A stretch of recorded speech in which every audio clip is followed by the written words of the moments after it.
What does a town that's been to hell and back know about the finer things in life? Well, I'll tell you, more than most. You see, it's the hottest fires that make the hardest steel. Add hard work and conviction, and the know-how that runs generations deep in every last one of us. That's who we are. That's our story. Now, it's probably not the one you've been reading in papers. The one being written by folks who've never even been here and don't know what we're capable of. Because when it comes to luxury, it's as much about where it's from as who it's for. Now, we're from America, but this isn't New York City, or the Windy City, or Sin City, and we're certainly no one's Emerald City.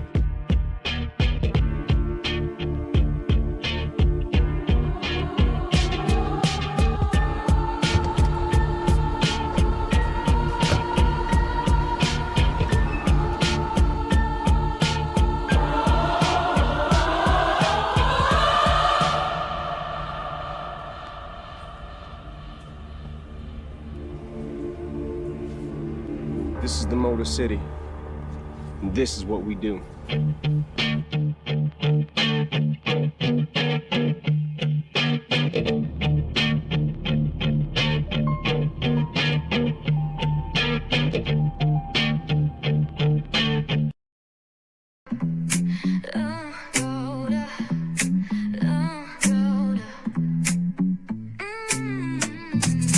Lights go low, the city goes high. Stories untold under moonlit skies. Braylon got the vibe, got the flow for the culture. Yeah, you already know. Turn it up, lean back, feel the breeze. Late night truths drifting through the trees. It's for the culture, by the culture. Braylon got the soul to show ya. Breaking it down, lifting it higher. Feel the rhythm, spark the fire. Headlines flip with a soulful twist. Behind the scenes where the magic sits. It's the heartbeat of the now and the then, where the story starts and never ends. Tune in, lean and feel the groove. Every moment, a vibe you can't lose. It's for the culture, by the culture. Braylon got the soul to show ya. Breaking it down, lifting it higher. Feel the rhythm, spark the fire.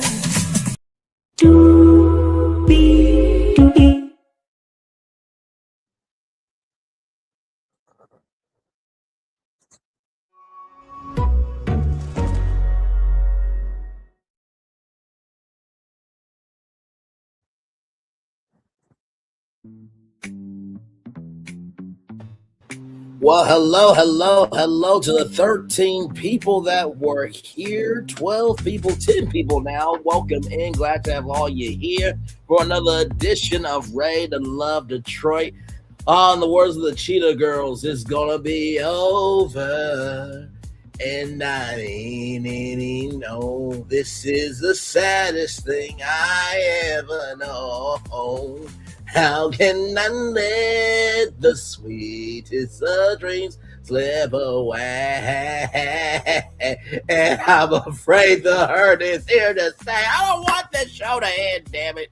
Gigi, what's good with it? Next week's the finale. What child. is good? What's good, family? Oh my gosh, listen.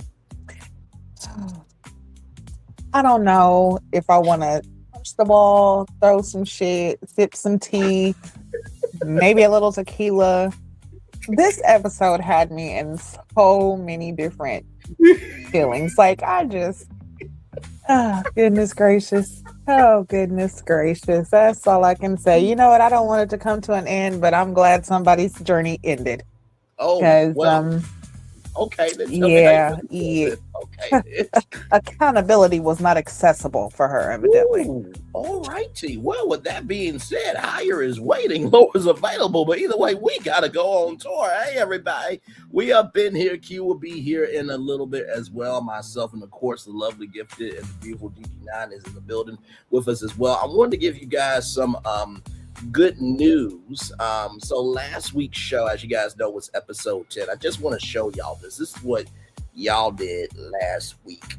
And like I said, you never know who really is watching, so I want to pull this up for you guys real quick here. So this was last week's episode right here. So 356 views and 9 likes, okay? And then as we go down from Chef Blonde Exquisite Taste, best real content regarding this show, respect, clink emoji, peace and love, heart emoji, and fire emoji.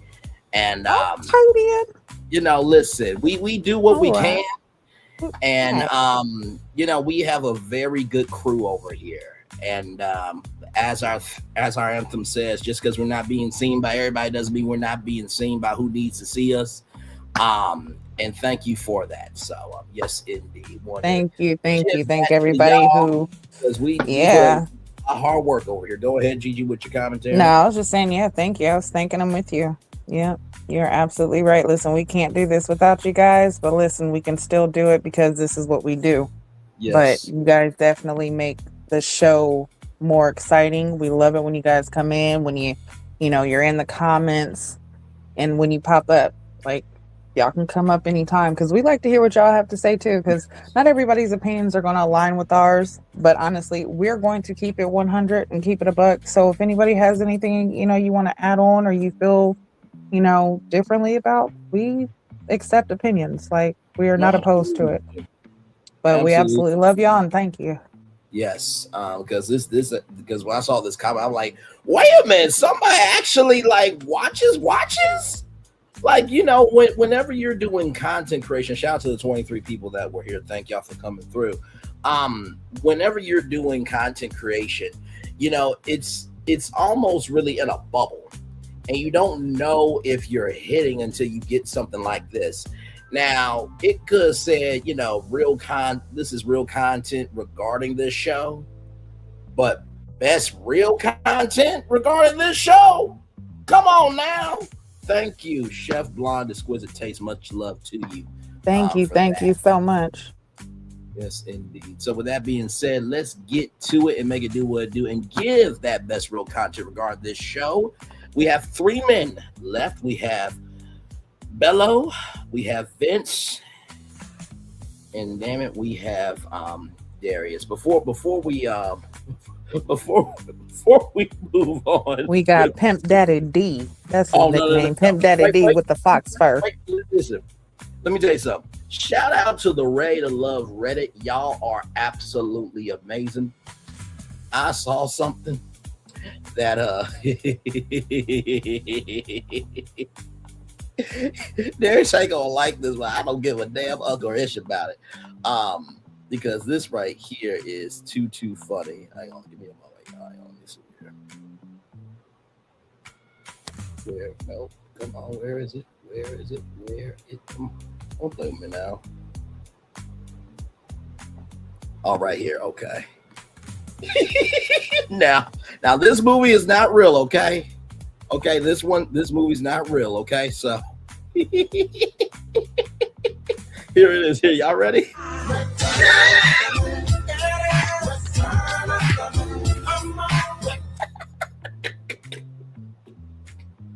Who did that? You know what? Whoever did that, hats off. Okay, because listen. Yeah. And child, that's not all of them. Listen, they got even more. Look at this one.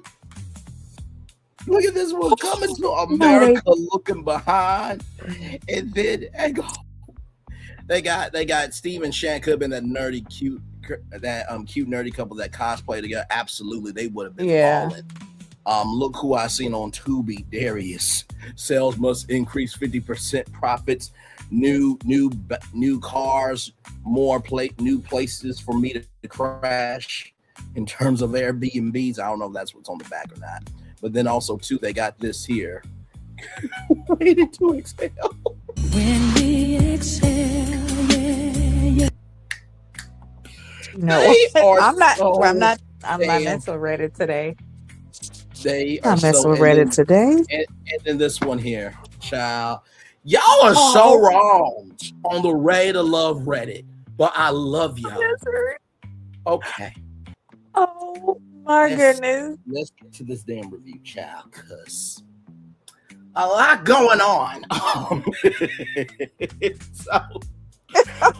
Wait a minute. Oh my goodness. Hold on. Reddit done messed me up. They done messed me up quick. Hold on. Okay, Return of the Mac was one, but hold on. The waiting to exhale. Yes, I'll go back to it. Hang on, give me. Oh my God. I mean, honestly, it looks like a real picture. Yes, that's what makes it bad. Yes, like yes. Oh my gosh! And then Misery. Why they gotta have Dominique like that? Listen, y'all are not finna fool with Dom like this, okay? Hi, Brad's Gaming. Oh my goodness, this is how we start. Okay, just listen.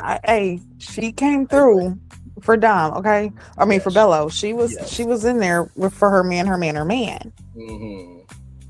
Donna had a little bit of that energy to Lauren, but we'll get to that here soon, child. Because Donna's been showing wifey vibes ever since her and Vince got together, but that's neither here nor there. We are having a wonderful day, Brad's Game, and thank you so much for asking, good sir. So, of all that being said, let's get to this thing. So, we got the star Misery Bello. We have the regulated student Vince, and then we got the Mac from Tubi. Okay, we got the Mac from. Give me a moment.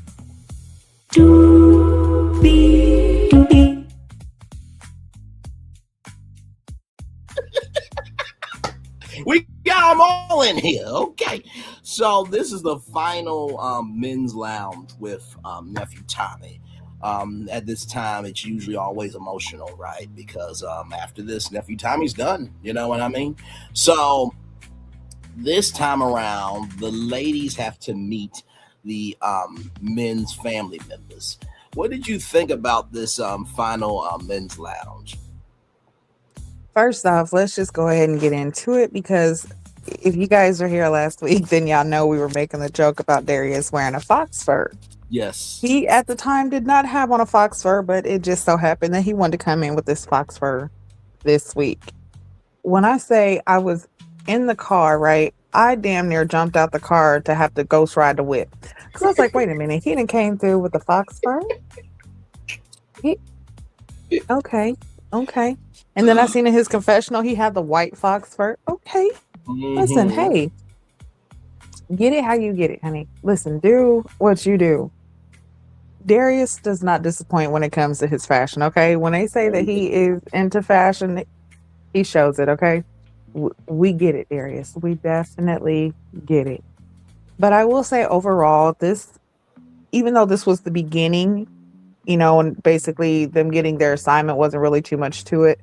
Right. Showing these three guys out of all the ones who were there, I say that it speaks volumes, because honestly, just like what we've seen on Reddit, I feel like Steven would have been a better candidate to be there than, well, all of them are actually pretty good. I ain't gonna, I guess they're okay. They've had strong connections throughout the entire time, but I mean, I don't know. I guess I would have liked to see Steven and maybe Shannon get together, or even Steven and Ashante. Like, I felt like there was a better connection for them. I have to agree. I think Steven and Ashante would have been great, and then Devon and Shannon. That would have been great. Devon and Shannon definitely. Yeah. Oh my Lord. Yeah, they definitely. I feel like that definitely would have worked out great. But we have what we have. But yeah, for the assignment to go into where the ladies now have to meet the guys, family. Yes. This is when, and we normally know that this is when shit kind of hits the fan is when you meet the family. Mhm. It was the same with the guys meeting the ladies' family or the Yeah. ladies' friends and stuff. It's going to be the same. So Mhm. I'm just was ready for the drama, but I was not ready for what we got. Yeah, same. And thank you, Brad's Gaming. Much love to you, good sir. Glad to have you in. Thank you for that, for sure. So with all that being said, we get to Ashante and Ashley and Darius. This is Joy right here, and Darius's brother is Terry, right? So very cool, down to earth. Was Ashante's take on Darius' close relationship with God. And she does drinking, she socially drinks through activities, which that's a thing. That's definitely a thing. And then Ashley is coming in and it's like, who are you connected with? Like, is it me or is it not me? And it's just like, well, I mean, Ashley, um, the men are in power. It's three guys versus what we got. What, four women? Gigi, Yeah, 5 women five. Okay, still. thank you. Yeah. Thank you, Georgia. Yes, five. So yeah, they in control this week. Y'all were in control last week, so it just is what it is. Um, and Ashley had this thing about being too accessible. Um, I understood what Ashley means by that. That if you are giving energy to this person, that person, everything else, but when you get home you barely notice me. Um, or if you are more for your friends than for me, or any type of energy that is against me. I think that's what she was saying, because I've often said this, that the only time I'm ever gonna go out when I make it in Hollywood, and Gigi knows this by now, unless it's Gigi, Q, Solana, any of my friends that listen, I'll make time for you, but I'm on E, but I'm gonna try to get to half a tank for you. Or if it's an industry event, or if it's a commitment to one of my broadcasting partners, Bray is at the house. Okay. Like, I love simplicity and peace. All right. So I definitely got what Ashley was saying. And so Joy said that both of you are selective, but Ashley is guarded. Um, I didn't like that from Joy. I think Ashley just knows what she wants and what she needs for her soul to be at rest. I thought it was refreshing that she was firm in what she wanted, because, your brother, quite frankly, shows more of his representative than his actual self, but that's neither here nor there, Joy. So, then we get to the not a maid, a damsel in distress. So she wants to be her femininity, Ashley. And Ashley said that she doesn't want to cook and clean every day. I felt like this got blown out of proportion, because it's not like Ashley was saying that she was not ever going to cook and clean, but I think that she is saying that, there's going to be some days where, I don't have the energy. So can you help here? I'm supposed to be your helpmate, and you're the lead if you're thinking about traditional roles. But at this point, everybody's doing everything for themselves anyway. So, Darius can cook and clean as well. So I think that's where Ashley was coming from. And then Ashley, you didn't make the church as mad as Drewski did, but child, I think you might have got some Christians heated, and there's some heat coming up on the back of their necks, because you said, I quote, there are some men that use Bible verses but don't execute. I'm like, good damn. She said that from her belly. Not her belly, not her belly, her belly. And then, there's a roadblock, to figure out how to navigate to the next step, because there's this ageism thing. There's an age gap between them. And Joy and Terry said that Ashante is the best fit and Ashley is loyal, but they'll clash. I don't think Ashley's being unreasonable here. I think it is coming off unreasonable because Darius may have never had to have somebody with those standards or requirements in his life before, because he's been able to be on cruise control to do what he wants to do. and not invest in energy that he needs to be able to invest into a relationship. Gigi, over to you for your take on all this. So yeah, I agree with a lot of what you said, and just to kind of add to what you said, like when it came to Ashante or Ashley talking about being too accessible, because I think that was also Joy talking about like him having a business and being, Yep. and networking and stuff like that. That is understandable, but still, I feel like Ashley was also saying like networking's fine, running a business is fine, but you should also know how to have respectful boundaries and hours. There should be no reason why you have a female that you're networking with calling you after midnight and you are talking about other things besides work. Or, you're talking about personal things with someone else that is not your mate.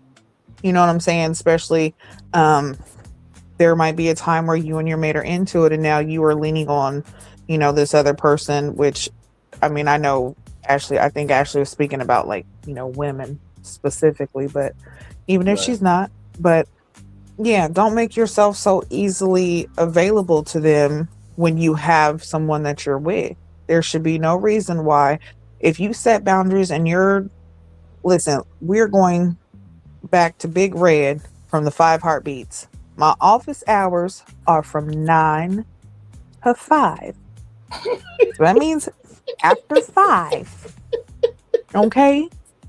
There are no after office hours. There's no reason why they should be calling you. And then also, and also something else, you should have a business line and a personal line. So there's no reason why people who Right. you're doing business with should have your personal line where they can have personal hours and accessibility to you.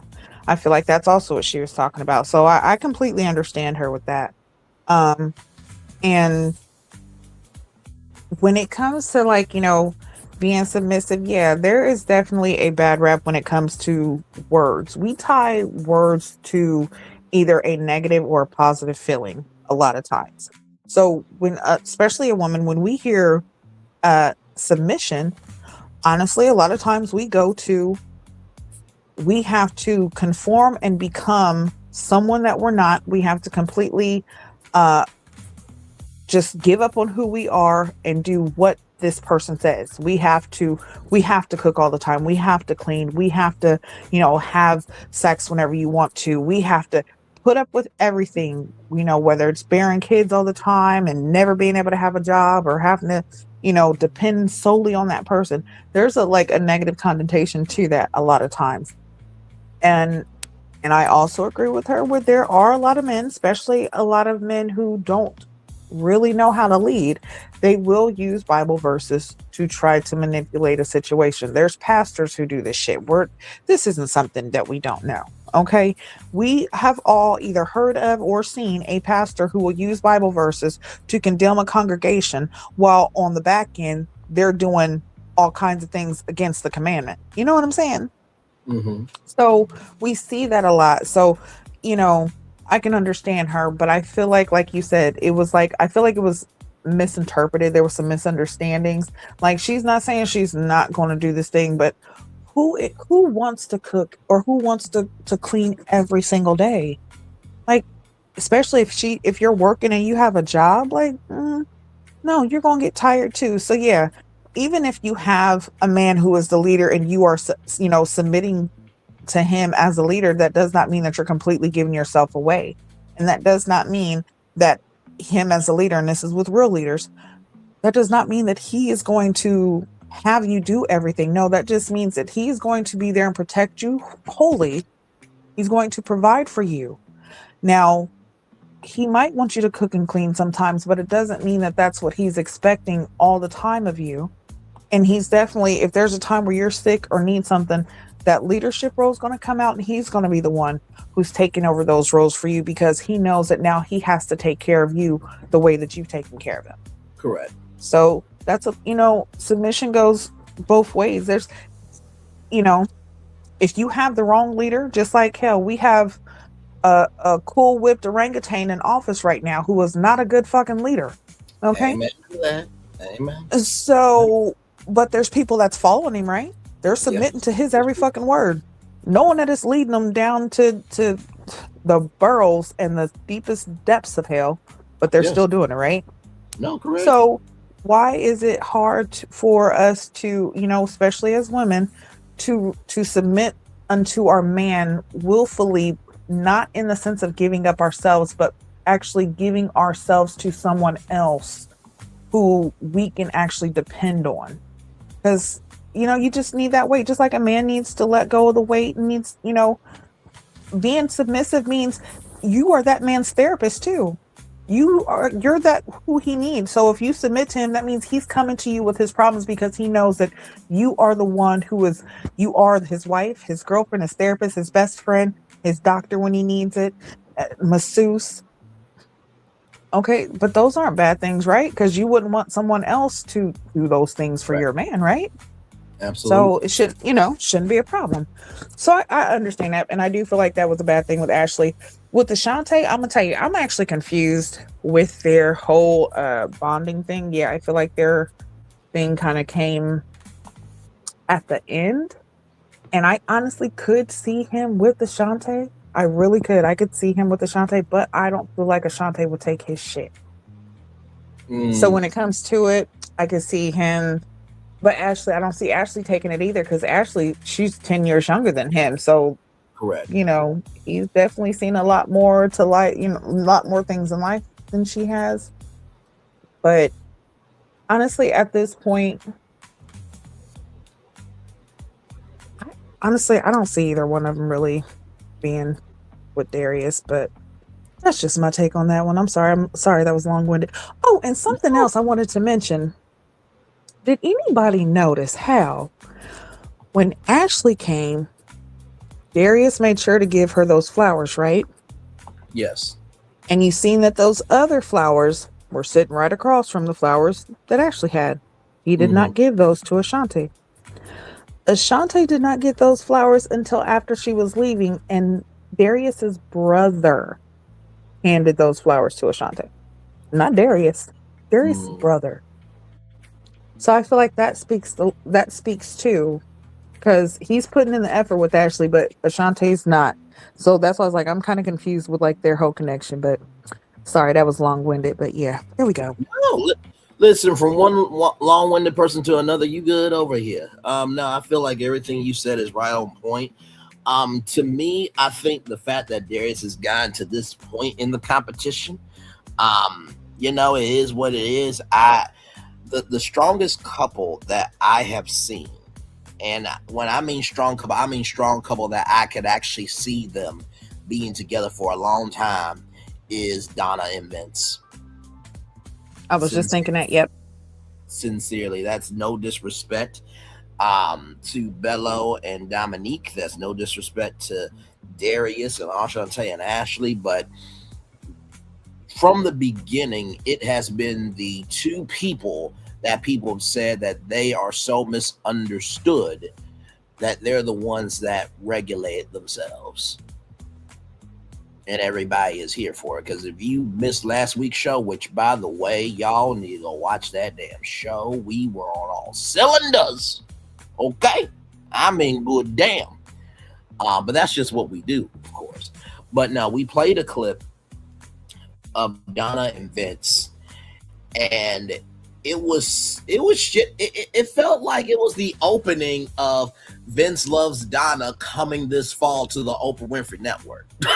That's the opening sequence of that new docuseries. And at the end of the clip, she said that I'm the Rom and he's the Com. Like, come on. Like that's the tagline of the show. Donna loves Vince. I'm the Rom and he's the Com. That's the show you need to pick up. Not that other fucking dumbass piece of shit show that's a waste of life. That shit.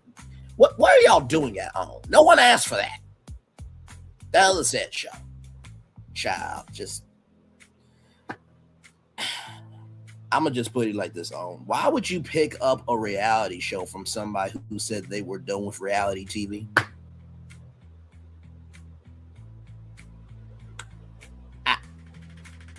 Okay, child. Okay. All All right, moving on. I literally gave the game plan to y'all this week of what y'all could do for Red Love. Like we joke about it here and there. Actually, we joke about it all the time on our after show reviews. But for like the first time ever on, like I literally did a whole live on it because Blink 49 Studios, for those of you who don't know, acquired Lighthearted Entertainment. And so I, messaged Q and Gigi and Solana about it. And I said that this is a huge development. You guys have more than enough from this universe to start spinoffs.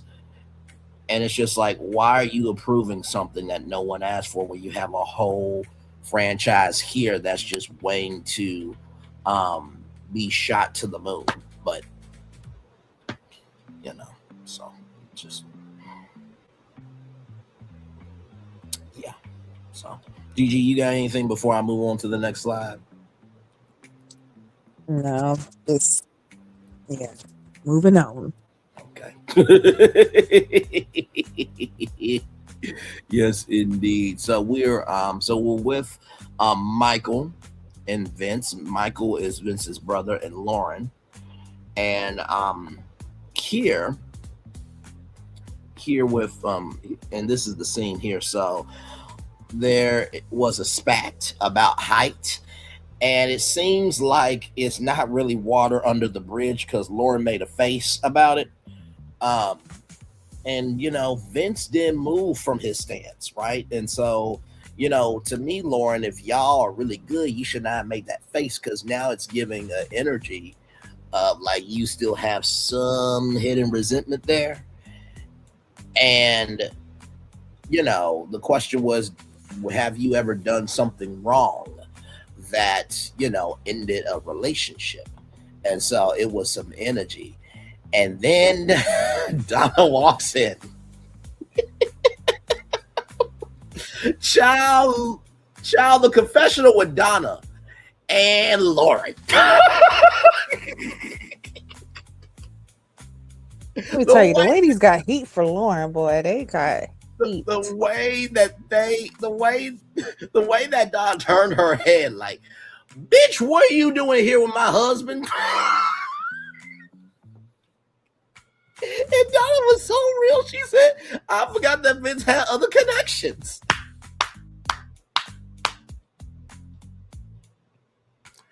Donna is that homegirl, okay? We just needed the season to play out so we could just find out that she is that homegirl, okay? Because, oh, my Lord Jesus. So the first relationship, for Lauren, she did not require much. And when, he grew up in the relationship with Lauren, the POV that he wanted from Lauren was not what Lauren was given because she never saw him in that fashion, right? So because she did not require much, and then when he required what he wanted, and because there was no standards given by Lauren to match that perspective, that's why the relationship broke up. And then with Donna, it was communication and the way that she spoke to, her ex. And she said that she had to heal herself with her father and how she talked with her father. And Michael really found that profound. And I thought that was profound too, because a lot of times, we always hear, men have, mama issues and daughters have daddy issues. But to see, this come to the light, and it wasn't saying I'm a bad person, it wasn't this, that, or third, it was Donna was being honest. Like, my mouth got me in trouble and I had to do the work on my mouth. Like, it was healing to see that there was a mature answer to such a conversation that could have been tense. And Donna wants to be married in 2025. Well, child, is 2026. So we're going to find out soon enough. And Donna asked, "What's the one thing that could be a problem with Vince?" And it's delivery. And Donna said, "How many times do I have to tell him that today is not my day? Right? That is not my day for you to get on to me. This is not the third." And Michael said, "Give him about 70 times." And Michael said, "Lauren is kind, but she got out that question a little too easy. And Donna, she's cool, but it's that timeline." And here's the thing, right? In all of the seasons that we have reviewed it, I have never seen two people really be there for each other like Donna and Vince. And I feel like that compromise is going to be easier than the other couples, because there is definitely something there that I think this is probably the first time Vince has ever been at peace. And I don't say that to be mean to his ex that was in the exes episode or any of his exes, but there is a certain thing that a queen will do that a princess can't do. Let me say that again. There's a certain thing that a queen can do that a princess can't do. There's a certain thing that a queen can do that a princess can't do. Princes and princesses do what they want to do for attention. Kings and queens do what they need to do for a purpose. And so because Vince has felt because Vince has felt from Donna that Donna has cared for him, invested in him, and has met him where he's at, and has showcased that space of, you can be a king for me. I think he's relaxed to know that when the end of the road comes, I don't know what the end of the road is going to be, but I got the best person to handle whatever the road, has for us down the line. I know that was a little jumbled at the end, everybody, but with that being said, Gigi, what do you think of this scene here? So this one really here, let me tell you, see, it already got me messed up with my words. So I think, let's start with Lauren. When asked about, the conversation that was had between Vince and her friends, and she tried to play it off like, oh, well, they asked if he was 6'2", and he kind of asked, why are you asking that? Because they asked really, and it's like, well, and his brother's like, well, did they not believe him? And she's like, no, it's not that. And it's like, yeah, that's exactly what it was. And that's what I mean by her accountability was not accessible, because, and I seen that throughout this episode with her. Accountability is not there, because not only does she know that her friends did not believe him when he said he was 6'2", and they continue to press him on, well, what did the doctor say? Are you sure? Okay, when you ask certain questions, that lets you know if a person believes what you say or not. So how are you going to try to pretend as if, oh no, it's not that they didn't believe him? Yes, it's absolutely that they didn't believe him. That's exactly what it was. And then when it came to her talking about basically what she did in the relationship to make it what it was, correct. It was another one where she was trying to pass off the, make it not sound so bad. And honestly, I think she thought she got away with it, because right when the question was asked, that's when you seen Donna walked in, and she's like, oh, hi. No, you didn't get away from it. Go ahead and answer that question. But I will say, for his brother was on it, okay? Because he was like, yo, it sounds like you was disrespectful, And she's like, yeah, I was. Okay, well, that's good that you know that. But the question is, have you learned? Because with the way that she acted with her friends, and like I said, not only did you say that while your friends were around and you didn't defend this man, but when they were on the cabin trip and she doubled down and basically said her friends were right, that lets you know that you agreed with your friends, and you would rather discredit what this man is saying that you say you have a connection with instead of stand up for him and actually defend him in a time like that. So that shows just like where you're at when it comes to your connection with him. And I feel like she was trying to hold on to connection just like she was with Bello, just trying to hold on to connections just to kind of stay in the game. But never did I really see her have a strong connection with anyone this entire time. And when it comes to Donna, of course, Donna is that girl. Okay. I love Donna. And I love Donna and Vince together. Yes. And for her, I feel like she's so natural and she's just so herself that it's easy for you to kind of fall in love with her. And I respect her. I respect her so much. I respect her so much for what she said about, you know, her accepting what she had done and taking accountability. See, this is what it looks like when you take accountability. You don't need someone to tell you to do it. You look within yourself, because if someone says, hey, you hurt my feelings, or the way that you speak to me hurts me, you can either do one or two things. You can either say, so what, and continue to be that aggressive person or continue to be that hurtful person, or you can actually say, you know what, hold on, let me take a step back and see what it is that either made me this upset, or what is it that gets me to this point. So for her to do that work and to find out, hey, this stems back from my father, so now I have to do the work. And she said, I forced a connection. That's very admirable, because a lot of people have been like, I'm not doing it. That's too much work.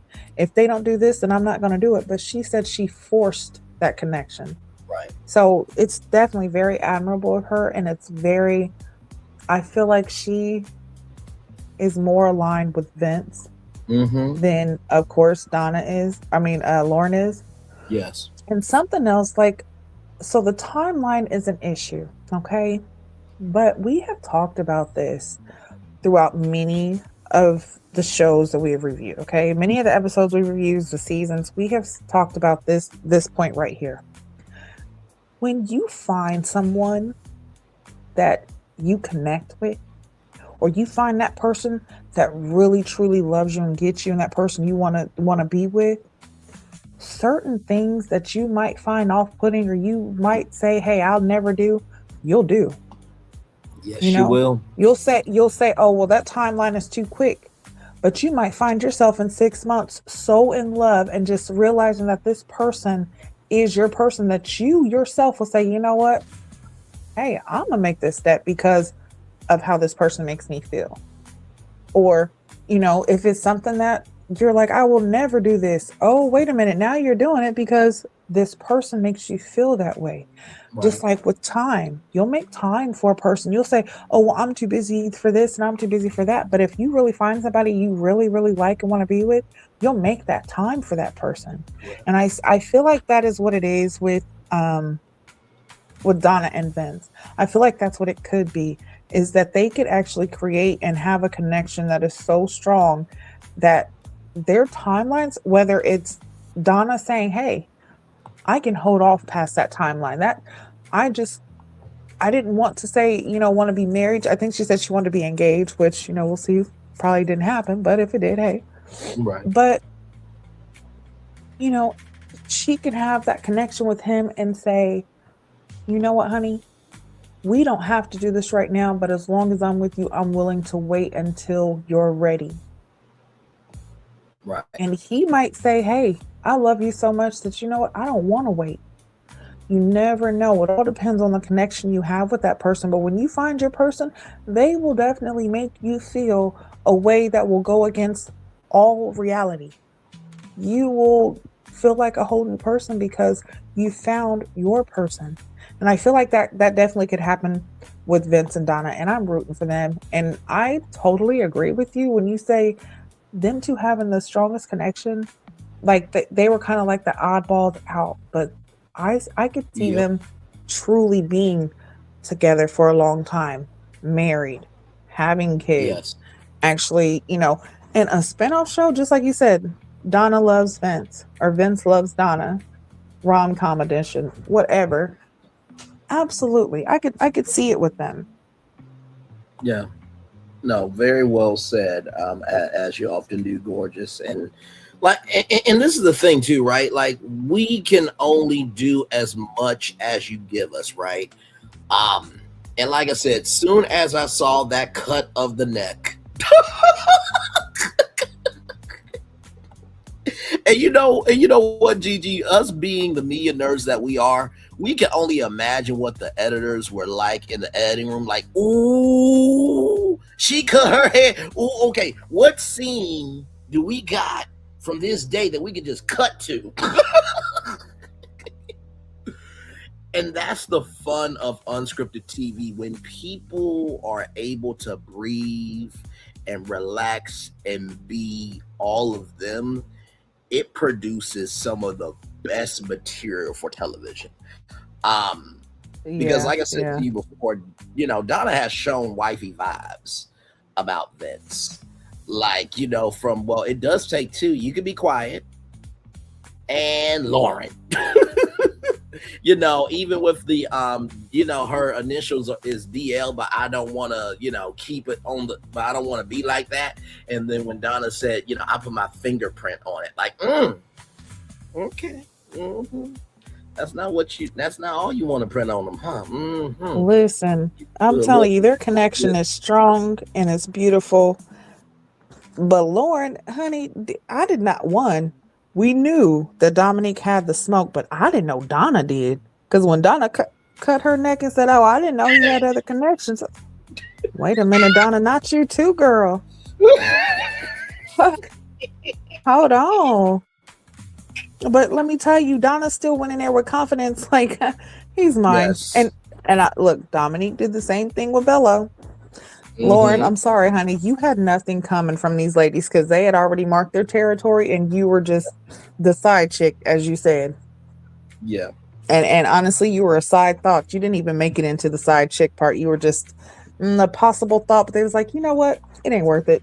Nah, we're good. Well, with all that being said, I am choked right now, everybody. Or no, it's flabbermachoked. That's what it is, flabbermachoked. With that being said, let's keep going here. Oh Lord, the Bello and Ashante. I really have to collect myself mentally right now. So with Bello and Ashante and a Freeze, that is Bello's brother. So Ashante, Lauren, and Dominique are all there, right? So Ashante talks about literature, and of course, have you seen the new baby? And Bello's only been down there like one time, and so Bello says maybe we'll go for your birthday. And I think it was Freeze's birthday that he was talking about. And so then we get to Dominique and Lauren. Dominique has said that she has met her person. Lauren says she was not satisfied. Lauren rather said about Bello that, he's never satisfied. He's shooting for more. And that she's a multiplier. He's a multiplier and wants to build an empire. And, Dominique brought up something from the lounge, which lounge rules is what goes on in the lounge stays in the lounge. But brought up the fact that, Bello doesn't really seem like a connection because on the vacation, Bello's energy switched. And so when it came to, how has the connections developed so far, Bello with Dominique, she said that Bello's met mom and dad. Dad loves him. Well, Dominique, it looks like your dad's got a problem with one thing with Bello, but we'll get to that here in a little bit. But with that being said, there was a question that Lauren asked. Do you still feel like you and me have a connection? And Bello said, yes, that's why you're here. And I know that Gigi said what she said, right? That her accountability wasn't accessible, right? But I do remember something that Q said about the gaslighting part, right? If you are already kissing her and you're showing investment in her, this, that, and third, even though it's a competition, even though you have free will to choose what you want, I think it would have been the right thing to say that, listen, I've chosen Dominique and not brought Lauren on the day, because I didn't think it was wrong of Lauren to ask that question out loud, because you're not going to be playing in my face when you've already chosen somebody. So then, Agree. so, no, for sure. So Dominique, she got up and she said that, I'm not going to be played in my face about, how you feel about Bello, or it's like, no, she's got the right to feel how she feels, because Dominique, you know what it is. You got her. So you feeling a way when you've been able to feel and be with and all that stuff with him. No, she's got the right. Y'all are both in this experience. It's not just you. Now here's the thing, right? Freeze said that, Ashante is nice and fits what you want. And he said that he liked Lauren being peaceful, right? And that Lauren seems to be able to have a compass to know what direction to go. I'm paraphrasing. But I'm just going to go back to the Reddit for a minute, okay? And just say what the commentary was from Freeze about Dominique, okay? Freeze said that Dominique seems possessive and ready to throw hands with anybody that comes your way.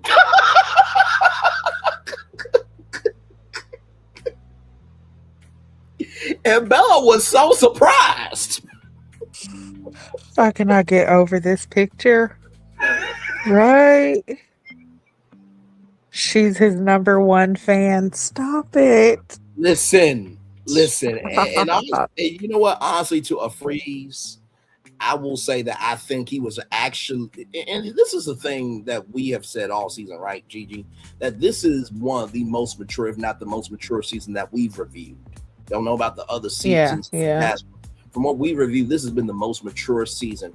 A Freeze, as all the other family members have been, well, except for, Carday's ex, because she was a lot. And y'all know I love the BBWs, but child, she was a lot. But with that being said, most of, meeting of the folks, they have been very mature. I felt like a Freeze gave every single woman a fair chance. He didn't, undercut. He didn't try to trigger them. He didn't try to create a space of uncomfortability. He really went in giving a sincere, honest, and open-minded and he how can I put it? He went with a sincere, open-minded, and really with a free reign to explore what these connections could be for him as a fan member, but also was really very pleasant. And this is not personal. So with all that being said, I'll throw over to you, Gigi, as we have Dominique on the screen here. That's crazy. What did you think of that scene and the commentary I gave? That is one. This picture is nonsense. Like, this is crazy. But I'll start with Ashante. I feel like, again, Ashante is one of those late connections, and she even said it herself. She's a late connection. Yes. So, honestly, I kind of see her as like she was, a wild card, which I might have mentioned that before, but she's a wild card because I have not felt like she's really had any strong connections to stay, but she's made connections enough to stay. You know what I'm saying? Yeah. Even if they aren't strong. So, and we talk about it all the time, a lot of times. They will put a plant in there, and it's very possible that she could be one. Not saying that she is, but it's very possible because sometimes you have to have a plant stay around, and it might not make sense. And you're like, wait a minute, why is this person here when they don't have a connection? Well, sometimes that's why. But it really could just be like, hey, just like Darius said, the tortoise and the hare, this is one of those situations where she's just late to the party, but that doesn't mean that her connection hasn't been made and strong enough to solidify something moving forward in the future. Correct. But I feel like Bello's brother definitely did go in with a very open-minded observation. He was not being judgmental. He was definitely coming in with sincere, like, questions. He was asking, not just stuff that, you know, for his brother, but like you said, things that could possibly, he could see as a person that's a sister-in-law. Like, could he see this person being in his life as well as just, as well as his brother's life? So, definitely liked his questions. But again, like I said, him and Ashante, Bello and Ashante, I really don't see the connection. I could still see them being like homies. Like, you know what I'm saying? Like really good friends, hang out, chill. But as far as a relationship, I mean, they kind of do look cute together sitting there. They do, but they look more like a business partnership, But yeah. And then moving on to Dominique and Lauren.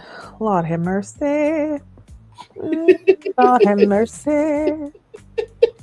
I said, Lord have mercy. Ooh, Lord. Let me tell you, honey. Oh, goodness gracious.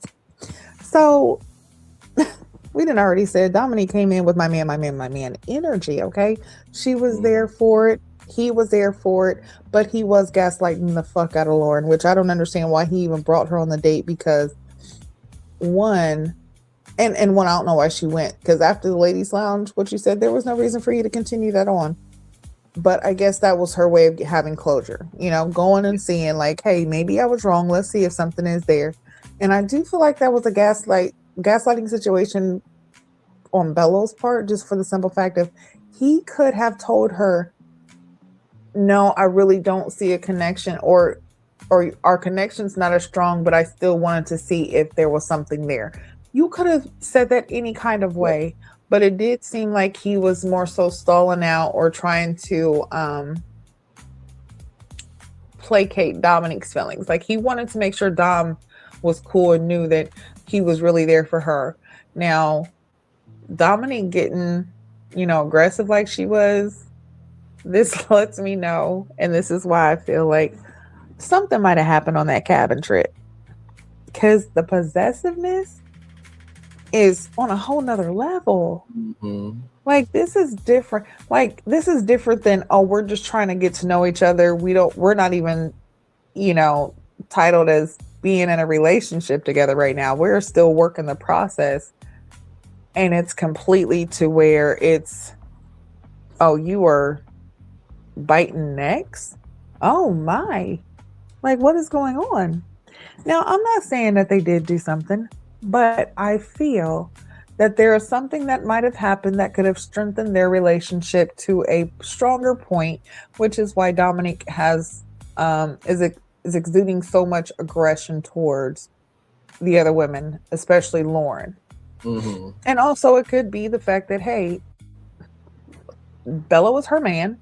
You disrespected him in the ladies lounge and made it like he was, not your type.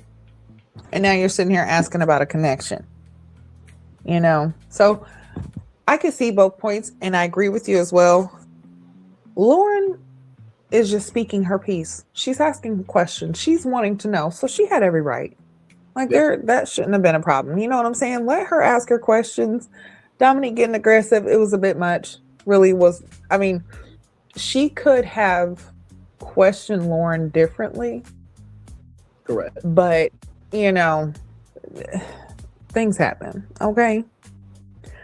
But again, Bello could have been like, hey, Lauren, maybe our connection's not as strong. To give, even if it is this late in the process, that right there could have been a time where Lauren was like, you know what? Well, I'm just going to leave this process because I don't feel like I have a connection with anyone else here. So let me go ahead and leave, instead of it getting to the point to where, she's eliminated and, getting feisty too, because she had looked like she was sipping combative martini. Woo! So, yeah. But yeah, I just, and I can see his brother feeling like Dominique's possessiveness could become a problem. But then again, Bello said that Dominique's familiar, so this might be the type of personality he's used to. And some people feel like when you have that kind of aggression towards them, that is love, like that's your way of showing love to them. So this could be his love language. We really don't know. Like, That's very true. this could really just be what he likes, which is why he's like, he can't really say too much around Dominique because, that's his woman. Yes. So and great commentary as always. I fully agree with everything you're saying because when the brother said that, he was playful with it. You know what I mean? He wasn't saying like, okay, now listen, I don't know Dominique, but she might cut me because I'm your brother. You know what I mean? He didn't do that. You know what I mean? He said with some love, grace, and space, as we often say around here. And I will agree with you that when it came to, Lauren, I think it would have been better to self-eliminate because she definitely did have some Kabav gin. So the person that has made Kabav coffee now has Kabav spirits. So congratulations on elevating in 2026. Absolutely. We love Black excellence around here. Yes, we do. Amen. that's funny. Combative spirits in a liquor store near you.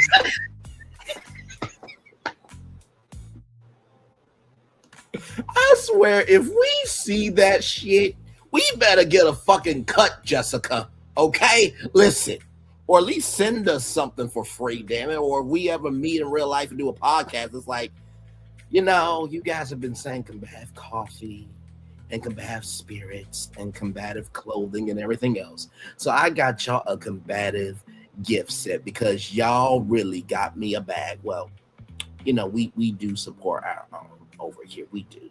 It was a funny that, it was an inside joke, But with all that being said, I do feel like Lauren definitely had some Combav, gin for sure in her Combav martini, to your point. But also, too, I kind of get why she felt that because as we get towards the end, it was gaslighting 2.0 again at the end. But we will get there for sure. So, this date right here, you little nasties, in the words of Raven Simone, okay? So,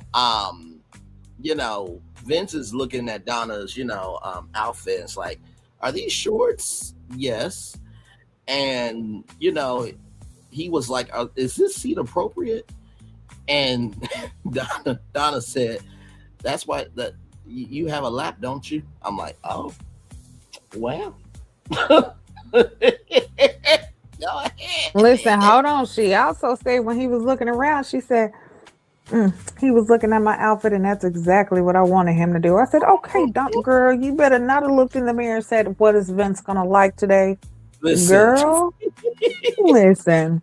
She, thumbs up. Yes, Donna, baby. Yes, honey. Donna was saying, listen, you have graduated.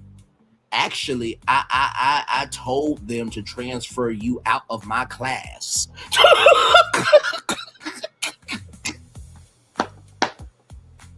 So we can spend time together because I don't want you in class because you temptation. That's basically what she's saying. Moving on, child. Very well done, Gigi, with that additional point for sure. So, it's see-through as well. And so they have this conversation, right, about, Vince not being as romantic as Donna wants him to be. But, Vince can change. And the biggest thing that happened from this conversation was Donna asked, what could I do to be better? And Vince said, rely on who he is and his heart. I will say Vince has come a very long way. But also to Vince, you gotta remember, and as I'm saying this to you, I'm saying this to myself because we're kind of the same, except you know, I think I have a lot more refinement than you, Vince. Just keeping it above, brother, because we gotta go back to the dig tile, okay? You said that, okay? You said the dig pose, okay? So listen, you just blunt with it. But I will say this: even in your delivery, doesn't mean that your heart is going to be seen. Let me say that 2 more times. Even in your delivery doesn't mean your heart's always going to be seen. Even in your delivery, sometimes your heart is not always going to be seen. So your delivery is going to be your delivery, sometimes to the point where they're not going to be able to see that heart. And you need to recognize that emotionality of just because you have heart doesn't mean you can just deliver anything out of your mouth. That far be it from me to give an opinion, but you're on national television, I'm talking about you, bro. And then as they got to that healing, hang on, get back up here. Okay. Hey, Q, welcome in, good sir. Glad to have you here. Welcome in. Hey, We're hey, on family. welcome in, good sir. What's going on, fam? What's going on? What's going on, good Yeah, sir? Almost if you want, we can actually go back so you can give your takes on the you know, what's been happened so far up until now. Which honestly, I feel like this since we are down to like the last few people, like the episode went a little bit quicker this time. So, yeah, if you want us to go back, because we definitely want to know your take on how you felt about everything. Absolutely. Let's go back. No, I gotta take. You know what I'm saying? I gotta get up my chest. Okay. Do you want to go back now? Do you want me to go ahead and finish this out?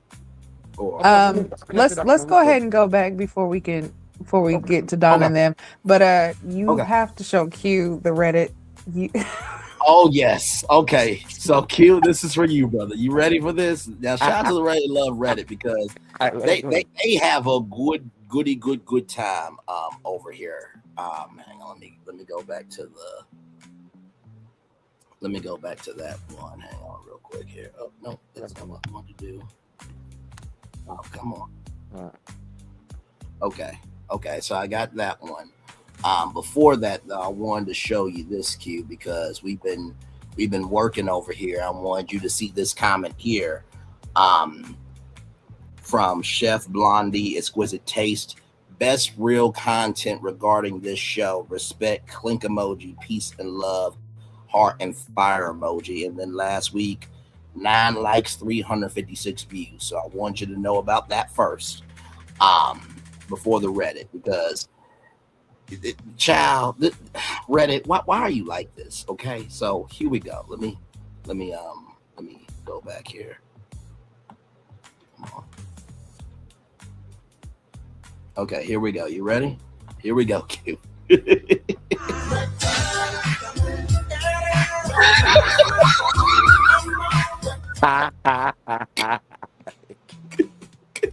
That's crazy.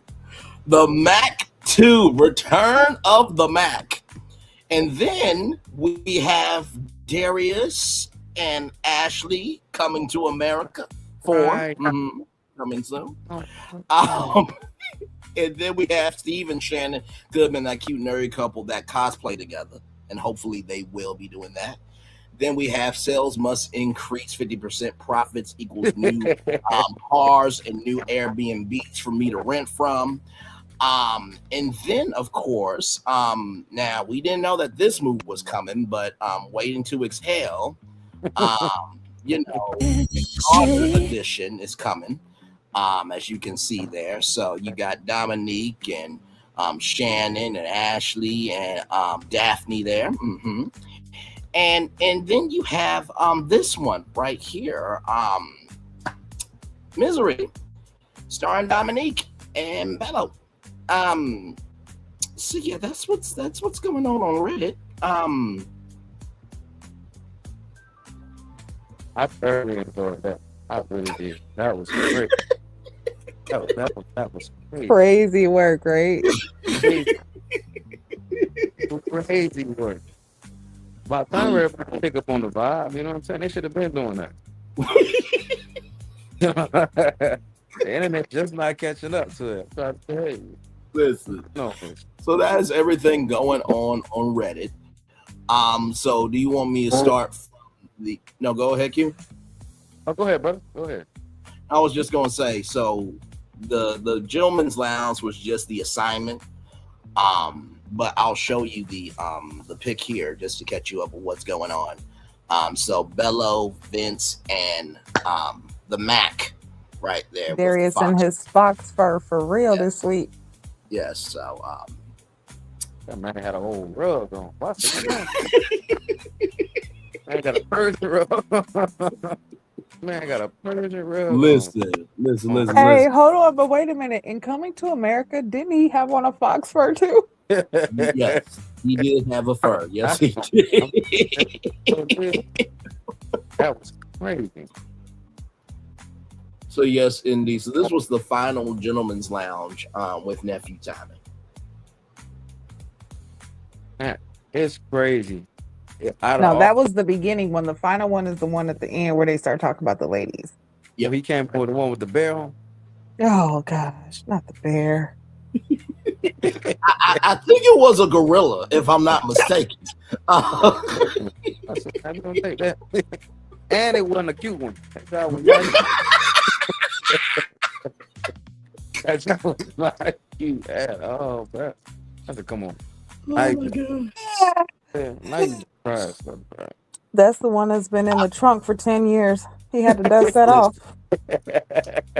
Listen, I swear, if Empire comes back, I need Darius to be Lucius Lyon's long lost cousin. Just grew up in the neighborhood and just knew how to make $1 out of 15 cents, and somehow he always come out clean. That was the person that worked for the pimp. He didn't look. He was the pimp. He the person that worked for the pimp. You said he was a pimp apprentice. Oh my God! He was in training, boy. He was a pimp in training, bro. Now, He was an intern. He was a pimp intern. Now, to all the mains in here, now this is the pimp apprentice. Now I'm gonna have to fire one of you mains. Now, Darius Main, I gotta tell you, you did good this week with your team. Now, I didn't like how y'all whooped that trick on the street. You know, we in 2026, so we gotta be more respectful to our women. Now, back in the day, I would gave no damn ugly-ish about it, but hell, you know, we got black people watching us now. You understand? But you fine, man.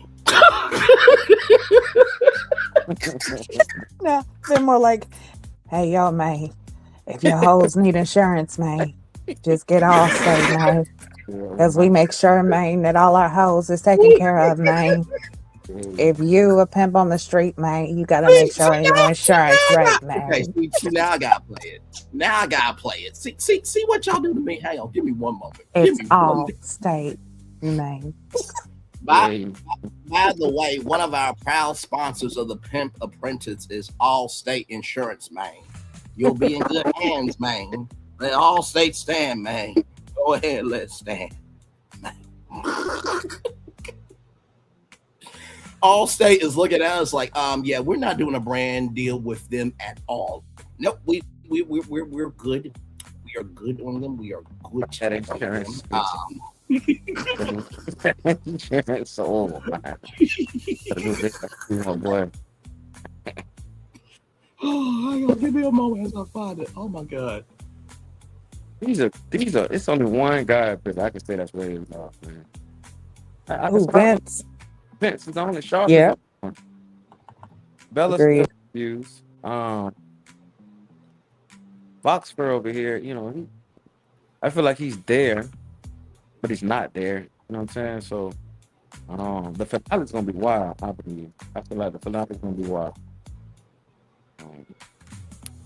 That late connection that he got with Ashante, I feel like it has potential. You know what I'm saying? I think it has more potential than that. Him and Ashley tend to have a very toxic relationship. It would seem very toxic. Even when they kind of even things out in their conversation. You know what I'm saying? It don't seem like it was still smooth. You know what I'm saying? She didn't seem content when it was over. You know? Oh, absolutely. All right, y'all. I found it. It took me a minute, but I found it. Hang on. Here we go, y'all. This damn show we do, child. Give me a moment. Accidents happen every day, man. But here at Allstate, we're in charge. I know you guys are tired of taking advice from a talking gecko, man. A verbalizing lizard.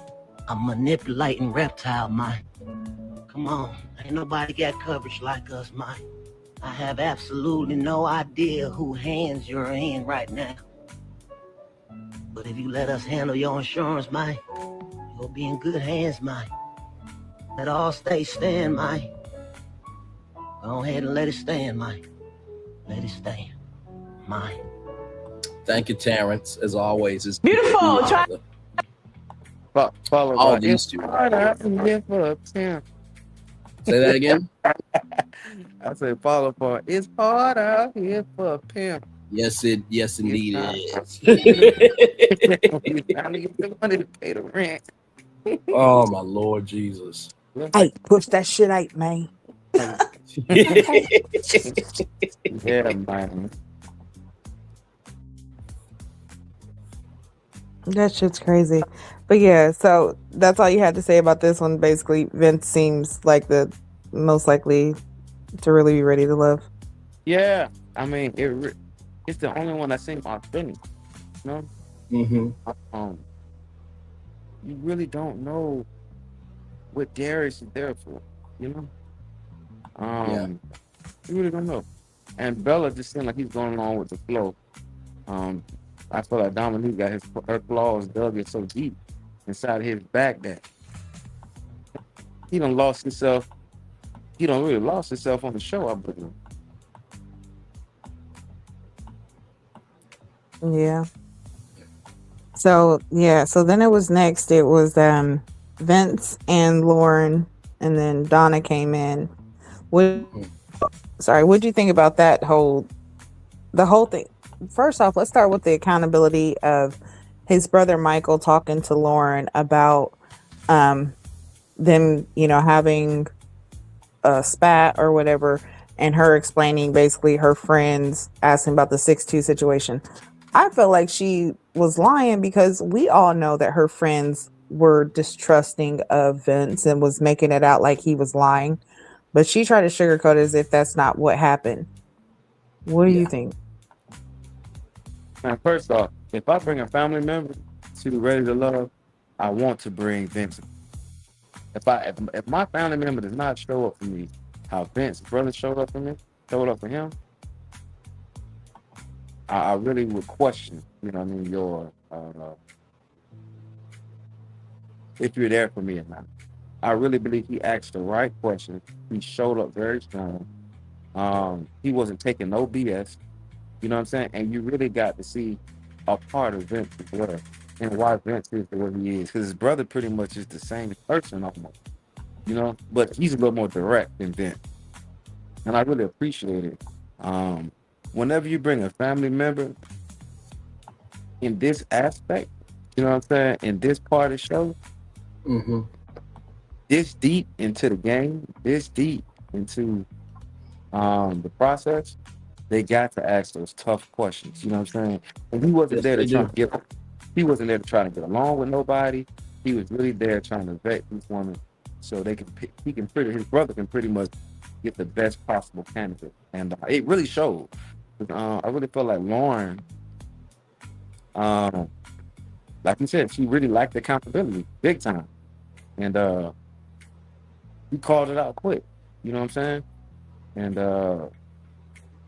to me, this was really even a more spotlight on him and Lauren's relationship. You know what I'm saying? It really showed you even the more of why they're perfect for each other. So, and I feel like it helped both sides. She asked the question, he gave a good response, and vice versa. So that communication there was amazing. Lauren, you can tell Lauren really don't like Vince. I feel like Lauren's there just trying to. Yeah, no, fully agreed. I mean, with Lauren and Vince, it doesn't seem as, how can I put it? It's almost like if somebody brought a different candle from Bath and Body Works home and you walked in the house like, wait, that's not my candle that's supposed to be burning. But if Donna was burning, and I'm talking about the essence of who she is, everybody, don't, no, we don't believe in that. We don't believe in what the black woman who from last season said that she burned a candle, buried a man. We don't carry that energy around here, okay? Just keep talk it about my buck. girl.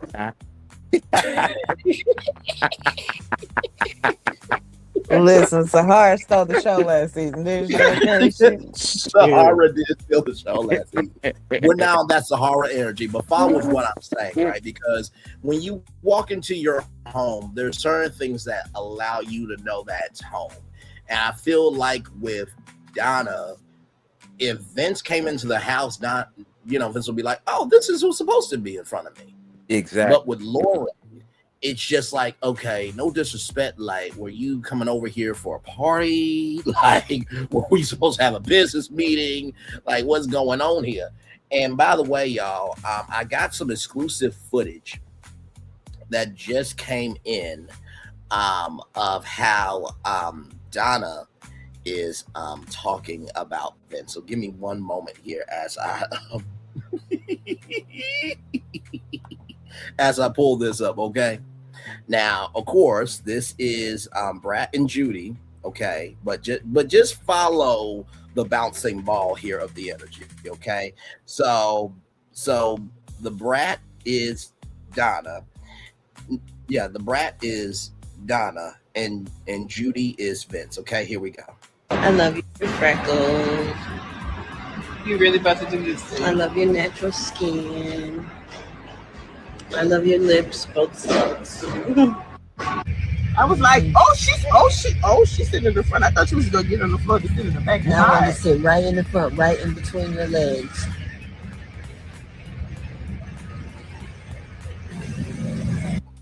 Maybe I had a dream that you were sitting on my face. Somebody, what's the next question? We're supposed to take a bath together. And we're gonna fall asleep. Not before my dessert.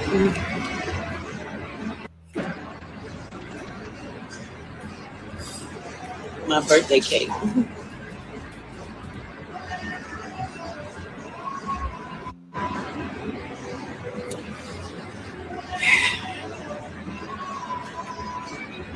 Nothing to say beautiful. I have nothing to say. That's crazy. Listen, I'm gonna tell you something that is so funny. Okay. Crazy. Now I have never seen this clip. Okay, but I'm gonna tell you something. I swear to you, I am the Brat, and my husband is Judy because I do that shit to him all the time.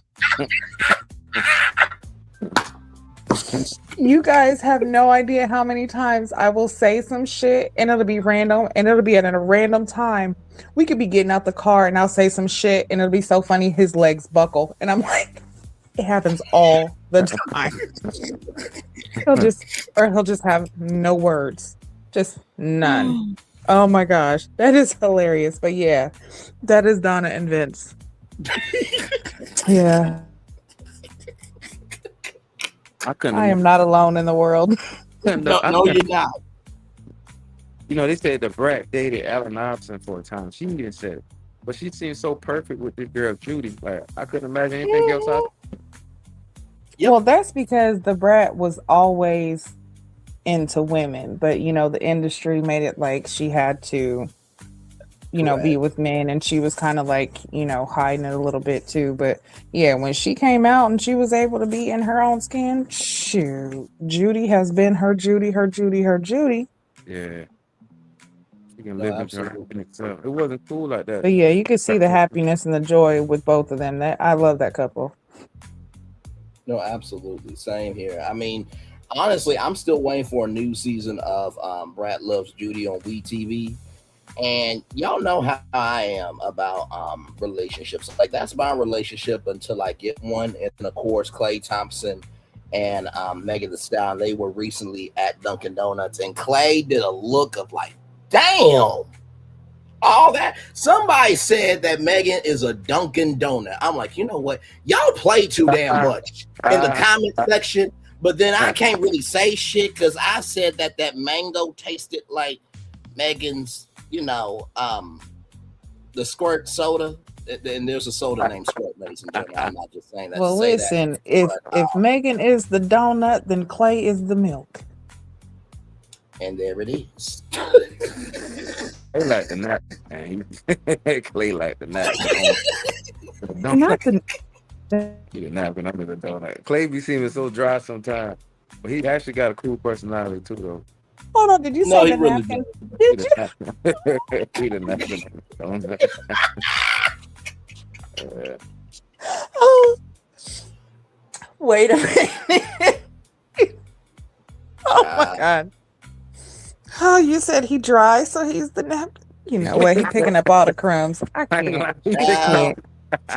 Hey, Listen, that's the only way. Sometimes that's the only way to soak up the juice.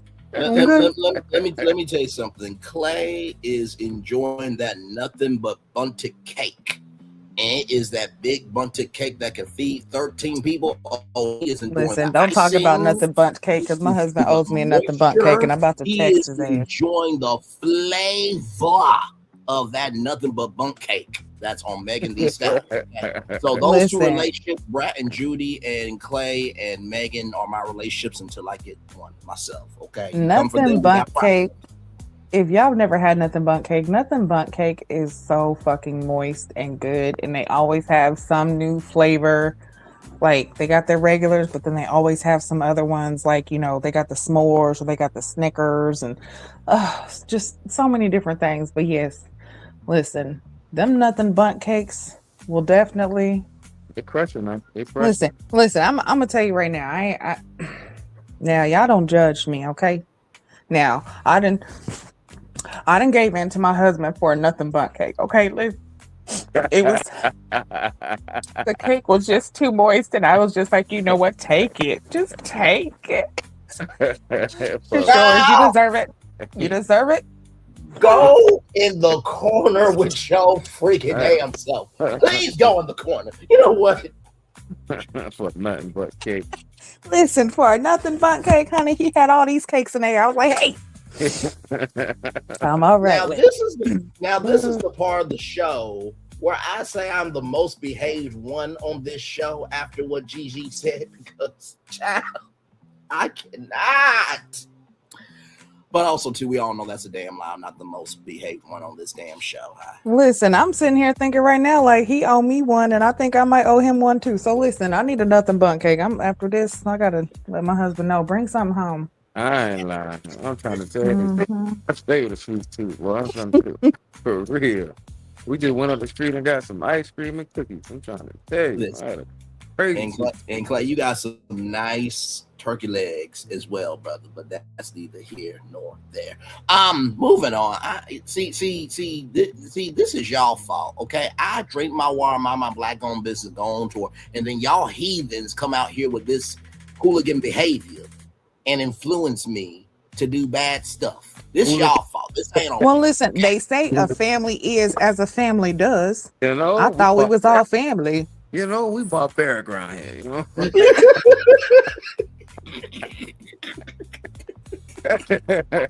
It's all good in the neighborhood, y'all. Y'all know we gotta have a little bit of a persona on this damn show, right, guys? That's good, Lord Jesus. But no, like I said, I love Brat and Judy. And to see how the world has loved on them, their child and everything of them, like God bless them, love them, and elevate them this year as well. And the Thompsons, I'm waiting to play Wedding Feud at your wedding. Okay, I'm gonna be hosting that. We just gotta make sure all the questions are adult, because we all know Braylon Lee's mouth. Okay, so we just gotta make sure of that. Okay, we don't need any children. Saying why did Braylon ask about grape juice coming out of somebody? But why was a child in the room when I asked that question? I told y'all no children at the reception of the Thompsons. I told y'all that shit. Moving on. I'm gonna tell you, you never see Megan Thee Stallion this happen. Never. She's ecstatic. But you know what, though? Let me tell you something. I feel like Megan would be game to play Wed and Feud. And if the question's the question, she'll give the answer what the answer needs to give. I feel like she will be game for it, for sure. But no, with all that being said, I do agree with you, Q, that it seems like Vince and Donna are the couple of the show. I was saying that scene that we saw last week could be the opening to Donna Loves Vince or Vince Loves Donna. And the tagline is I'm the Ram and he's the calm. Like that could be the new docuseries on. And so did you give all your opinions before I finish this part of the show out with this date? Yeah. Hold on, wait, because we still got the one with Darius and was it Darius and Ashley? Oh, or did we talk about that one?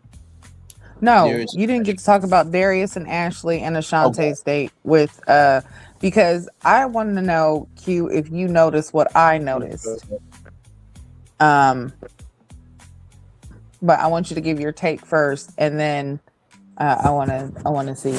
But while he's looking for that. So, what is your take on this date? I'll tell you, the family members really brought it this episode. They really did. His sister did a great job of, keeping her cool, but also assessing the situation, asking the question that was needed. I was kind of upset with Ashley, you know what I'm saying? Just because of how she handled it, you know what I'm saying? I could tell she's a firecracker. But at the exact same time, I feel like she's gonna pull the most out of Darius, or she's gonna make Darius accountable more than anything. You know what I'm saying? So Ashante stood her ground. You know what I'm saying? She was just herself, and that was cool. But when they brought up the whole cooking and cleaning aspect and turning somebody into this and that, I feel like we need more context in that conversation. Because I feel like the whole submission aspect of things, he took it the wrong way. That's my take on it. Yeah, and that we definitely agreed on, because my whole thing, like when it comes to submission, words either give you a negative or a positive feeling. So when you hear the word submission, especially as a woman, that's like, oh, basically do everything he says and that's it. Like you have no life. You're just, all about him, which that's not necessarily what it means, because I was saying when you are submitting to your man or somebody that you really know or want to truly lead you, and who has the capability to do so. Let me pause. Can I pause you 1 second? I'm going to do this. But they brought up the whole biblical aspect. The Bible also says submit ye one to another as well.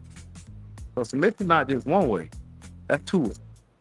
A lot of people don't, if you're gonna push that narrative there about submission, it's one way. That's a two-way street we talked about. But I add that as well.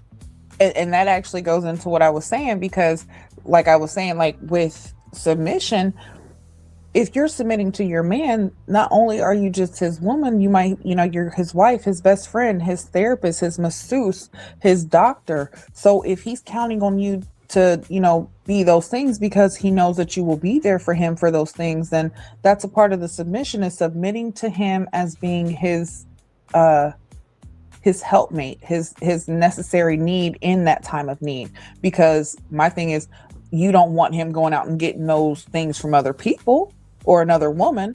So if you are,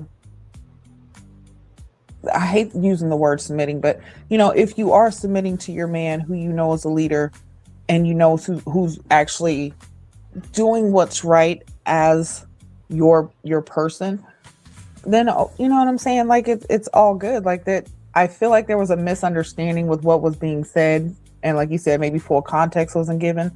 But yeah, submission it's not a bad thing. Now, who you submit yourself to is the problem, because it's not necessarily the submission itself, it's who you're submitting to, because not everybody is worthy of your submission. Like, you don't want to follow everybody, because not everybody's going to lead you, one, to salvation or to a better position than where you are. So you're not going to want to follow everyone, understandable. But when you have discernment, you will know. And that, that won't be such a problem. But something else that I had pointed out, and I wondered if you noticed, is because I feel like Ashante, she's a wild card because I really don't feel like she's really has any connections. She's made her connections late, but on the same hand, I feel like her and Darius actually could be something because of maybe where they're at in life. They might be closer to what each other needs. But in this date, you see that when Ashley came in, he gave her the flowers, right? He made sure that he himself personally put those flowers in front of Ashley, right? You see that there was another set of flowers that went untouched. It was not until Ashante left that those flowers were given to her. And it wasn't even given to her by Darius. It was given to her by his brother. So I feel like that also spoke volumes as to where Darius is with his connection between Ashante and Ashley as well.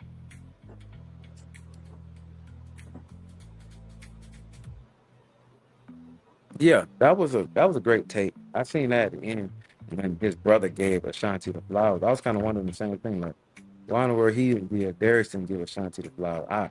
That then maybe he didn't want. Did Ashanti leave first, right? Yes, Ashante. So maybe Darius.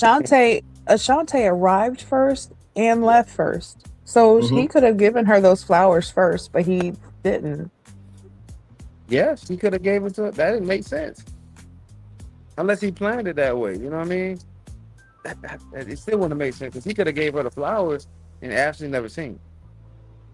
So it really didn't make. I guess that was more so of where Darius was in the process of Ashley. Like, okay, we're cool where we at, but I don't know. That was, to me, that made a bold statement, like you just said, Gigi. That made a bold statement where he was at, because it makes sense. You know what I'm saying? I'm not gonna give you the flowers. I'm gonna make sure you get the flowers. Yep.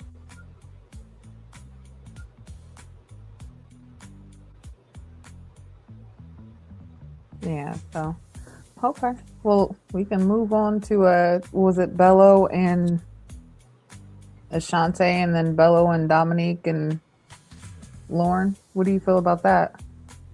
Yep, here's this one right here.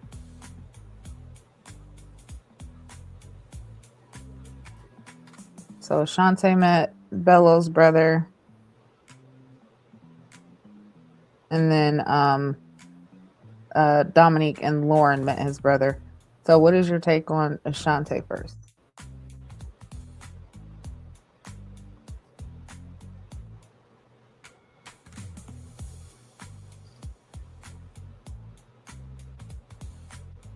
Q. She does seem like she's ready to love. Ashanti to me seems like she's ready to love. I think she would have been a great connection for both of these guys if they would have vetted each woman properly, because it seemed like Bello and Rug Jacket both have, Rug Jacket. both of them have shaky connections. Number one's not, you know what I'm saying? And Darius, I feel like Darius gave Ashley so much attention and didn't explore any other connections. As you know, Darius locked in on Ashley for a minute. Bella, he kind of explored his connections, but Dominique wouldn't let him go outside of that. You know what I'm saying? So I really feel like Ashley. I feel like Ashley and Rug Jacket are like, well, we are here already. You know what I mean? Let's go ahead and just stick it on out. But if he would have met Ashanti earlier, I feel like that connection would have got a lot of possibility. You know what I'm saying?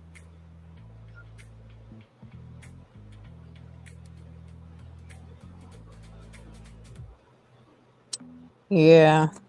So how do you feel about the whole situation with Lauren and Dominique? during their time meeting Bello's brother. I felt sorry for Lauren. You know what I'm saying? Because why would you even there? First off, I mean, because Dominique blew. Mm-hmm. First off, Dominique blew. Whenever she, kind of pretty much came for Lauren. You know what I mean? She really came for Lauren. Making it seem like everybody was ganging up on her. You know what I mean? She never let Lauren get real comfortable. And then for her to sit down, open her mouth, and bring up some stuff that was talked about in the lady lounge was real upsetting. You know what I'm saying? I'm just like, everybody had different connections. You know what I'm saying? Why you bring it up to attack Lauren? You know what I mean? She really seemed like a mean girl in the situation. I was very disappointed with Lauren. Like, not Lauren, I was very disappointed with Dominique. That was very classless, you know what I'm saying? But she actually comes from television, so to me, it was kind of expected, you know what I mean? Oh, hey, a comment like that was gonna come. Something controversial was gonna come from Dominique, just because she came from television, you know what I'm saying? And for her to attack old girl like that, I don't know if that was really more so how Dominique felt, you know what I'm saying? But it just seemed like it was good for TV to me. But I felt sorry for Lauren in that situation. And then gonna ask Bello, do we have time? Is our connection dead or whatever she asked him? You knew the answer to that question before you even asked. I don't know why you asked that question. Maybe to try and prove a point to Dominique. You know what I'm saying? What did it pretty much proved the point, saying that it was a connection there because Bella didn't knock it down. But Dominique really didn't have a dog in it. Not Dominique. Lauren really didn't have a dog in the fight at all. No, I think very well said, Q, on all your commentary there. I mean, that's why I said, when it came to Ashante and Ashante rather, and Bello, that it could have been something because it was so late that Bello really shot himself in the foot. To use a statement that's not to offend anybody. I know ever since that situation happened, it's weird to say that, but it's still a statement, y'all. So much love, grace, and space for that. And then with Bello, I do feel like it was gaslighting Lauren, because Lauren had the right to ask that question, right? And Dominique doing what she did, I thought that was completely out of line. Because it's just like, child, you got him. You know what I mean? So you could be the only person to have a feeling about somebody. So yeah, I definitely feel it. But why does Dominique feel threatened by Lauren? Okay, evidently Dominique feel threatened by Lauren. She got to be, because even when they were at the getaway, she walked by just to sit in the area. So I feel like she feels somewhat threatened by Lauren. I feel like she do. Or maybe it's just the fact that somebody's close to Bello. That's why I said I felt like something happened at that cabin getaway. Because she's so possessive of Bello even more now, and her talking about how strong their connection is. He done met her mom and dad and they love him and all this other stuff. Like, one, that was her exerting her authority in front of Lauren, her showing her dominance over Bello, letting it be known, like, y'all really have nothing. That's why it was very tasteless the way that she acted, but I didn't actually put it together, the fact that, she does come from reality television. So this would be a time where the cattiness and the attacks of other women who like someone you like will come about. So yeah, but still, there was a different way that she definitely could have done that. But then again, bringing up something that you brought up last week, Q, was the whole gaslighting situation, because I feel like Bello was gaslighting Lauren. Like, he could have just let her go. He could have just been honest, like, hey, we really don't have a connection. It's not I was trying to make that a connection, but it's not going to be. Or, hey, I'm trying, whatever the case is. But I felt like that right there was an opportunity for Lauren to either say, you know what, hey, I'm going to self-eliminate or not. Like, honestly, at that point right there would have been no reason for her to go further. And elimination wouldn't even need to happen. Agreed. I think that would have went against who Bello was. He would have stood up and told Dominique, I told Lauren, hey, we don't have a connection. I'm moving in a certain direction. He just, the way he moves, you're right, Gigi. He's a gaslighter. The way he moves, he's a gaslighter. Because if not, he would have made sure Lauren have a great understanding, and then at the same time gave Dominique the power. Like, I'm only here for you. We're gonna move forward with us. Anybody else in the way, there's nobody in the way but us. He would have gave Dominique that reassurance. But what he did was he did not fully commit to Dominique. He's pretty much, you know, in and out with Lauren instead of telling Lauren what it really is. We kind of want Lauren to figure things out instead of just being straightforward. And so, yeah, A1 gaslighter. Yeah, it's like one of those situations where instead of you actually coming outright and saying, no, I don't want to be with you, it's like you throw hints, or you just like, oh, well, I stopped talking to him, or I didn't call him for 2 days. They should know. It's like, no, just fucking say it. What is wrong with actually coming out? You are an adult. What is wrong with you saying, listen, I was trying to make, a connection with, see if there was any other connections besides the one that I hold, strong. It didn't happen. So, we tried, but I don't think it's going to work. Something. Like, but there was none of that. And then again, honestly, Lauren, I feel like Lauren knew too. Why'd you even show up? Honestly, some dates you can refuse. But then again, hey, for camera time, they will put you in situations purposely, even though you know that this is not a situation that is going to bear any fruit. Okay, so production knows what they're doing when they do this shit too. But still, yeah, he definitely could have expressed his plan or desire to not move forward with Lauren. He could have done that in a very respectful, mature way. I don't feel like he did. Yeah.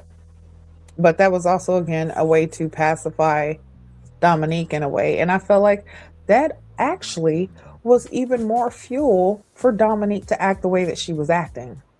Yeah, fully agreed with that. So, yeah. Moving on, though. Yes, indeed. So now we get to Donna and Vince, and I don't mind recapping this again because it was so cute. These two. So Vince is seeing Donna's outfit, and Gigi said that Donna said that that's exactly what the look I was trying to go for. And I said, Q, basically what happened with Vince was, yes, to the dean of the math department of this university, I need you to transfer Vince out my class. No, Vince is a great student. He's on time. He's respectful. I just need him out of my class. But the thing about it, the beautiful thing about it is Donna wanted to show Vince another side of her. She even said something. She said to him, he was like, where are you going to sit down like that? She said, on your lap. Or something like that. She said. Yep. And I was like, yeah, she's really trying to show Vince another side of her. You know what I'm saying? Show Vince that she's interested in that. She's really just wanting to get to know him alone. Like, and we've never seen that side of Donna. And it is, and I'm glad you said that because, and I said this to Gigi before you came in. Shout out to everybody that's here. Like, comment, share, subscribe. Glad to have all you here. I said, isn't it interesting that the two oddballs that everybody said that they were misplaced, this, that, and the third, were the two that were actually the most level-headed the whole season. And so, Vince is not as romantic as Donna wants him to be. And, Donna asked, what could she do to be better? And Vince said, rely on who he is and his heart. And Q, I said this and I want to know your take on this. I said to Vince that sometimes, and as I said this to Vince, I'm saying this to myself because I think me and Vince are one and the same, except I think I'm a lot more refined than Vince.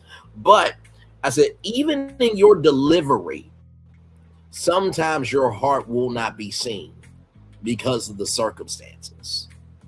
So even though you got that heart and you got that care and you always execute, the words are still the words, whether she knows your heart and whether she knows your heart or not, or whether you have a moment, this, that, and the third. And also, too, just because she can rely on who you are doesn't mean that the words still don't hurt.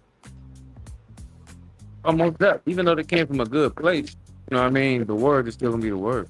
You know what I'm saying? Yeah. So sometimes you're gonna really have to find ways to say certain things. You know what I mean? Because at the exact same time, you don't want it raw and uncut all the time either. You know what I mean?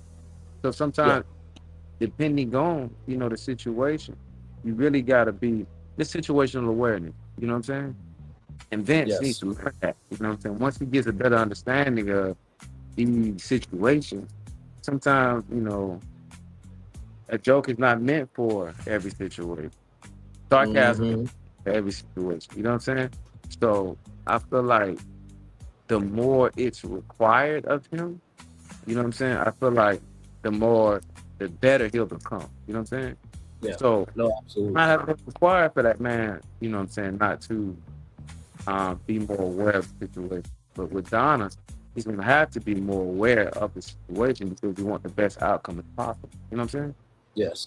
So, No, absolutely. And then at the end of that day, and very well done. And then at the end of the day, Vince said, it's got a nippy out here. And Donna was like, that's what you here for. I'm like, oh my Lord. These two are about to have their docu-series premiere this fall on OWN. And OWN, if you don't do it, we're going to have problems. Okay? I'm going to be offended. I'm going to be ashamed. I'm going to be disgusted by y'all behavior if y'all don't air this docu-series right here. Okay? When Donna said that, I'm just like, oh. she wants a fireplace with Vince tonight, child. So with all that being said, what do y'all think of this date? Seems like Donna's ready to I make some agree with you that Vince. this date was very cute. I feel like Donna and Vince are definitely I feel like they are like that, I could see them in another 5 seasons later doing their marriage. They are definitely, and I think we actually did speak about this, not that I think, but we said this, that they seem like the one that will last the longest. Like I could see them going far, getting married, possibly, him giving Donna some babies because, she don't have none. He's trying to multiply and maximize that family. And it's well understood. And you guys are right. Donna definitely is trying to show Vince a different side of her. She's definitely trying to open up and let him know, like, hey, you plus me equals we. And that's what it is.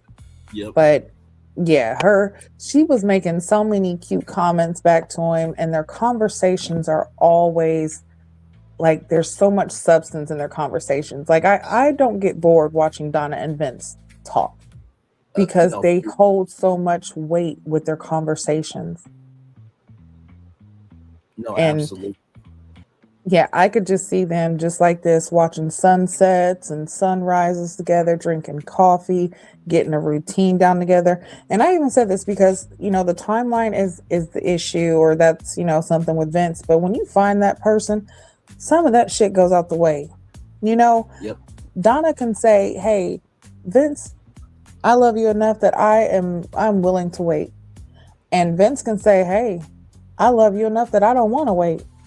Like, you never know what could happen when you find someone that you really, really love and that you get and you feel like you can be with. Like, time changes, feelings change, yes, your goals change, everything changes. How many times have you guys seen or heard of a person changing their entire appearance once they got into a relationship? Because sometimes a healthy relationship, honey, you like, dang, dude, you done gained 25 pounds. Shit. Because my girl cooking.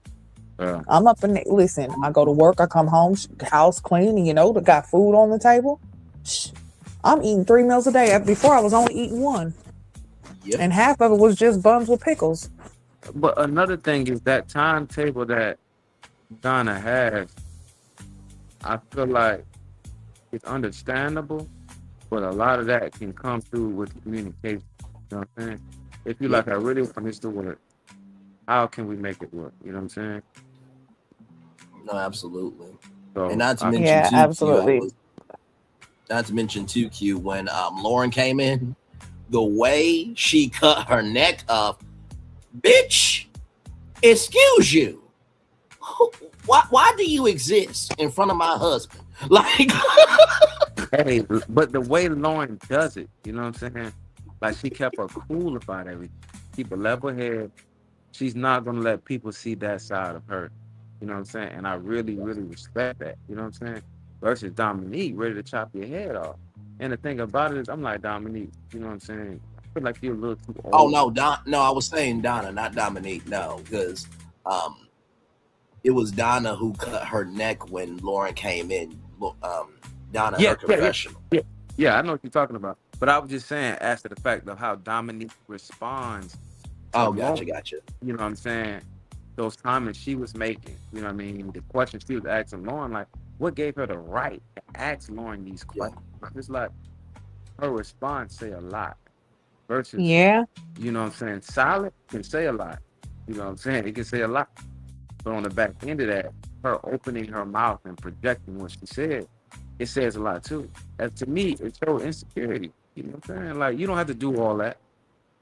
Lauren was very not Lauren, Donna was very quiet, let Lauren talk, say whatever else, you know what I'm saying? But she knew what she stood at in Vince's spot. I don't know if Dominique is 100% sure in the spot of in her connection with Bello. I don't know. Okay, I see what you're saying Right. now. Because I'm gonna tell you one thing. Donna can offer Vince everything. Dominique cannot offer Bella everything. She don't want them to feel. You know, the way to have them is gonna come very difficult. You know what I'm saying? This is his. But Donna, no, I can offer this man everything. Dominique, on the other hand, can offer Bella. So I don't know if she's somewhat insecure in their connection. You know what I'm saying? Some stuff had to happen at that getaway. We know stuff happened at that getaway. And then I also, because you're bringing that up, that is definitely a really, really great point. And it also makes me wonder how it would work out later on with the whole child situation, since he has this 1-year-old child and, Dominique can't have kids. Is she going to feel some type of way when he goes and visits his child if she's not there with him? Or is she expecting to be there with him from now on every time he goes visit this child? Because from what he said when he was with his brothers, that he, in the last 5 months, well, during that time, within the 5 months, he had seen the child 3 times. Right. But his brother has never met the child. So if his brother hasn't even met the child, she might not, be first on the list to meet the child either. But then again, she could. But still, the question is, if there's a time where she's not able to go, is she going to be just as jealous and have a problem with him connecting with his baby mama so that he can see his child? So, I mean, yeah, that's a wonder. And then something else when it comes to Lauren. So I do feel bad for how Dominique was coming at her. I really do. But on the back end, part of me is like, that's kind of what you get, because how your friends was attacking Vince and you not standing up for him. Yeah. And then at the cabin trip, you doubled down and basically said her friends are right and he was wrong. That to me is like, there's your karma. It might not have been in the same way, but here you go. Someone's questioning what you're saying. Someone's questioning your validity. Someone's questioning who you are and what you're saying, and questioning your word, just like you did with Vince. Yeah. No, very fair point. Very fair point. To tell you the truth, I ain't gonna say he's messy, but to air that kind of information out, I wonder if that's just television. I hope it's not just television, because that adds a whole different dynamic to your dating life. You know what I'm saying? Because you as a parent, you really haven't figured out how you gonna raise your child. Am I gonna get close to the child, or am I just gonna raise it far away? It has so many different variables. You know what I'm saying?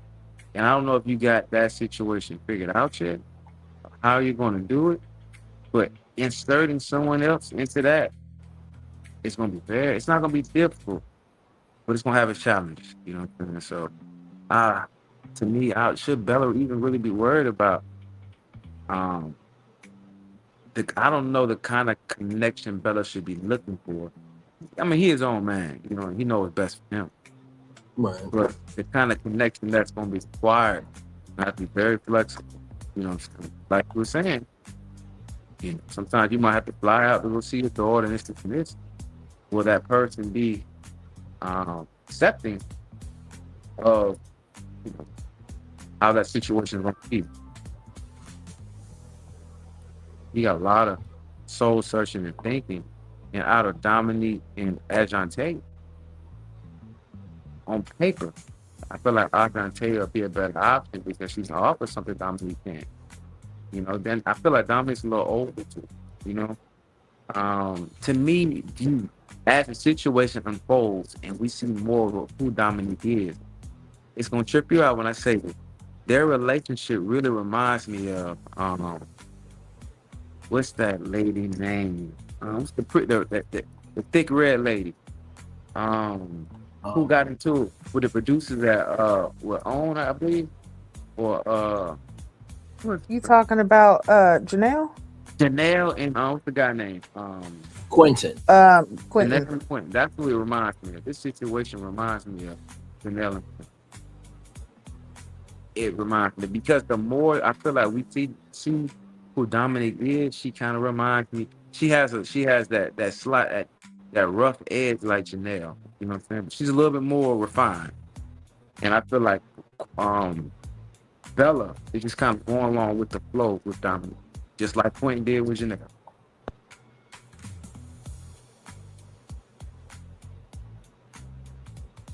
Yeah, I can see that.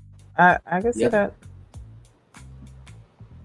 Yeah. No, very well done, Q. Right on. But yeah, point as that always, that bro. possessiveness, how it is now, where there's not even a secure like title to the relationship. I mean, whether them two talking about Bello and Dominique have had the conversation of, okay, yeah, we're in a relationship. If they've had that conversation, then that whole setup with Lauren shouldn't have even happened, or it should have just completely been where, hey, there was honesty and transparency. But again, like I said, I feel like Bello was also giving fuel to Dominique to keep on fanning flames towards Lauren. But yeah, I feel like there's just like his brother said, I feel like the possessiveness and just how she was, the aggression is not good for Bello. It's not good for the development of him, what he has going on. And honestly, with him being a Muslim, that is definitely not a part of that culture. So that right there, he's not going to be able to tolerate that. Because we see that a little bit later on in the preview that one of the family members got a question about that. You know? They don't agree with it. Mm-hmm. But, again, is this really going to be a relationship that lasts between this, or is this a right now situation? Is this okay, I know how to end out the show because I've done reality TV before, so listen, just follow me? Or is this really, we're going to do this for real? Right. I don't see, and I'm going to tell you honestly, even though Dominique's his strongest connection, I don't see them lasting at all. And I don't see the connection that he had with Ashante or Lauren. So honestly, I don't see why he would be there.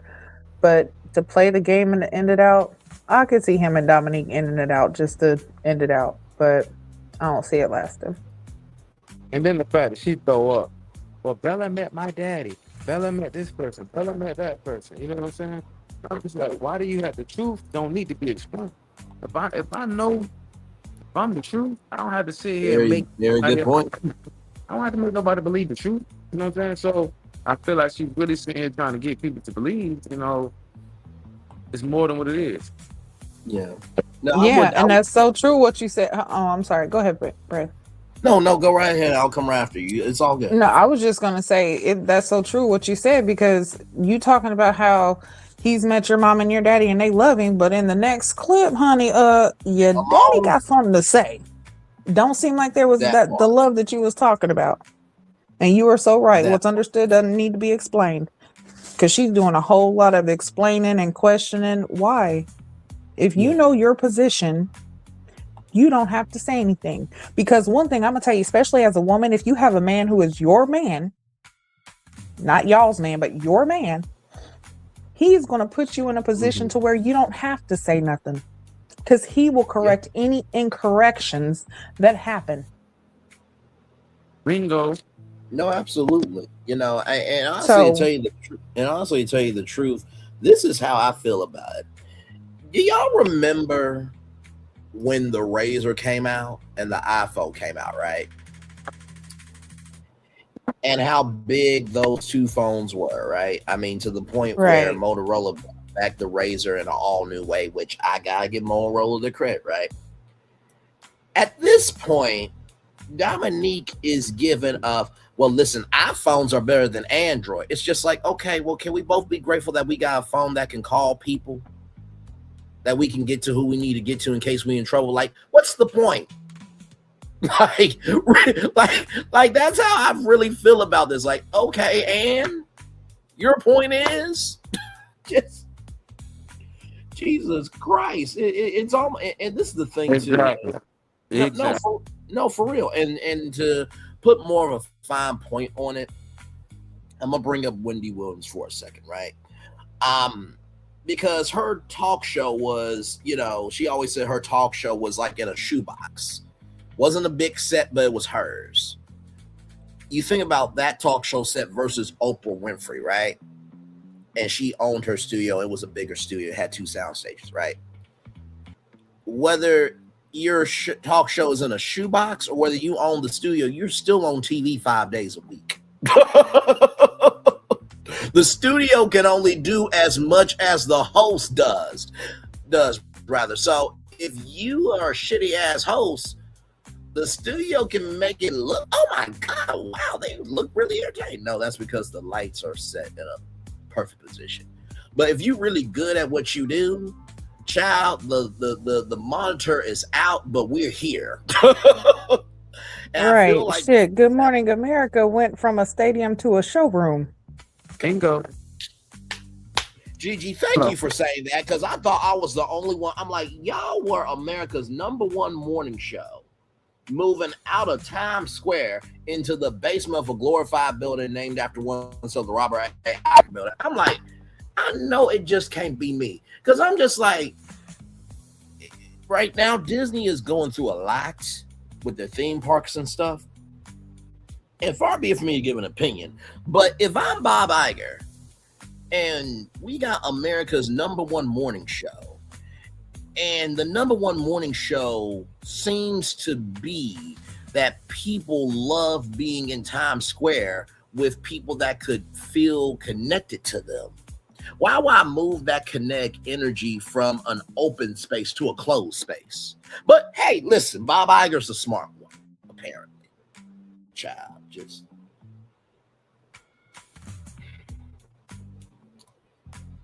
anyway.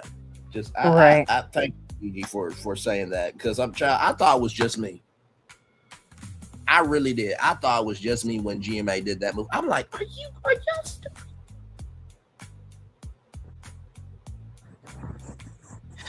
Yeah, moving on, because that's just crazy. Yeah. So, but the analogies are, if you own the room, you don't have to tell the room you own the room, basically, in all of our commentary. Yes, indeed, there. So then we get to Darius and Ashante, or Ashante rather, as this I Fly indoor skydiving. And this day, it existed, you know what I mean? Ashante was scared, It was definitely loud, and they don't miss the days of having kids. And Darius said, maybe both of their connections maybe were in the way of what could have been with them. And Darius said that maybe I'm not even thinking about Ashley anymore. Now I'm gonna just say this, Darius, bruh, can you please stop being Cam from last season? I'm gonna say it 2 more times. Could you please stop being Cam from last season? Could you please stop being Cam from last season? Because you did not give a damn up or ish about Ashante until it was a situation where you were like, you know what, this is too much for me. Let me go to another option. So that way I can still look like I have somebody in this thing, okay? Because y'all talk on the phone for hours, but this was y'all first date? Really? I mean, listen, even if I was on the show, right? Now, if we're going to be, in love privately, we're going to be also out loud. You know what I mean? Like, even with Donna and Vince, even though it was a slow burn, they were always out loud. Like, when Vince saw Donna at the friend thing, oh my God, woo. Okay, let me get my eyes up to heaven, because if I look down, I might go to hell. It would be an energy that we would be able to see with y'all too. And this is not on Ashante. This is on you, Darius. You did this shit because the heat got too real for you with Ashley, and you don't like responsibility. On to Q and GG with y'all commentary.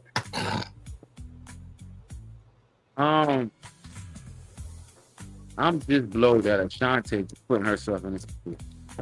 You clearly see Bello is not making your priority. Now Darius hits you up and trying to make the late next week. Things ain't going right with Ashley, So I really wish that Ashante would say, you know what? I'd rather bow out gracefully, because she can get her feelings hurt at the end. I mean, if she has any feelings invested, you know what I mean? Because a lot of you guys can go stick with their main connections, I believe, first. So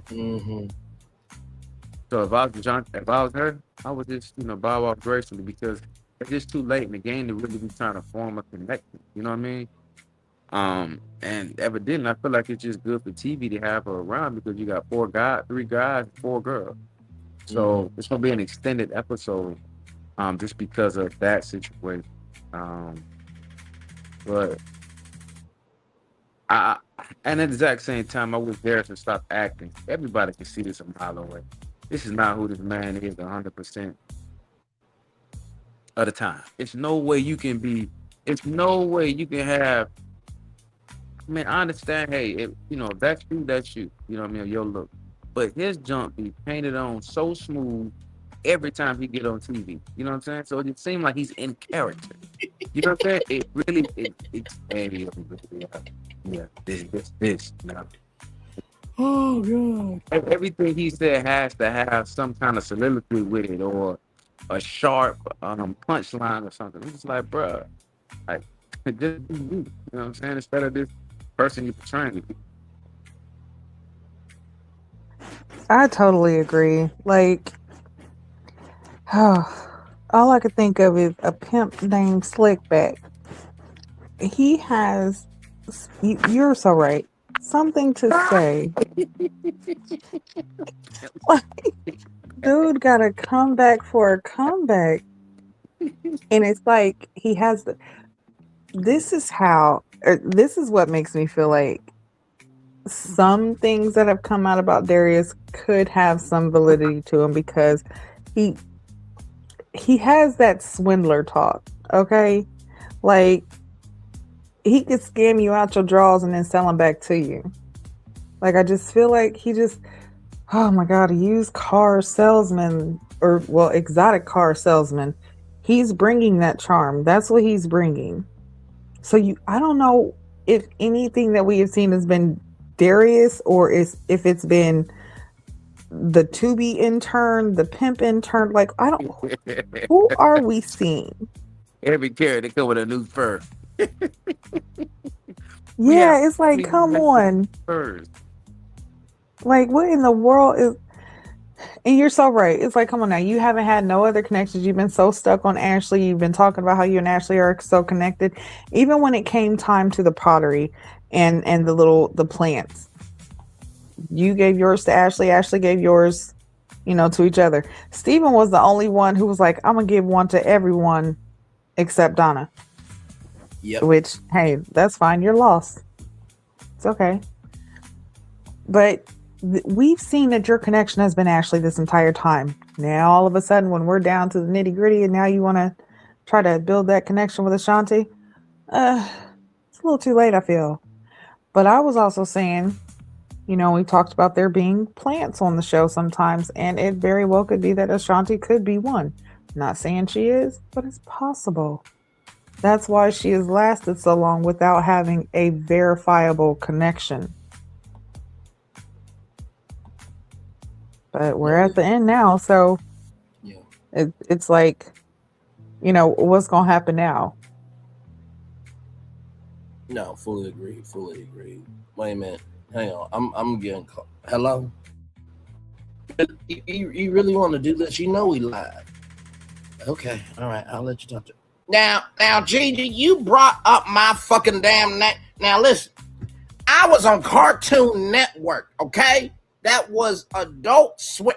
Now I don't sell draws off of women. Okay, now why are we doing this shit, GG9? Why? And hey, Q, good to hear your voice, brother. A pimp named Slipback is in the building. I just want to know why my name was brought up unnecessarily. Listen, because evidently somebody went in your closet and got your best fox fur and is now wearing it on reality TV. Now, listen, my man Habibi is my man Habibi. Now, I don't know how Darius got into my closet, so I'm going to have to talk to Habibi, and how a pimp talks to somebody versus you commoner people talk to people is going to be a little bit different. But I just want to make sure there was no slander upon my name. Now, listen, I go to the Thicklitchers Church of God in Christ. Where Bishop Reverend, the holier than thou, Braylon Lee, is the overseer of the church, and I'm a part of the usher board, and I have reformed my life somewhat, but I just want to make sure we were good in the neighborhood with no slander upon my name, because I actually like you, Gigi. I like you, Q. I like being over here with the family. Okay, I just want to make sure we good.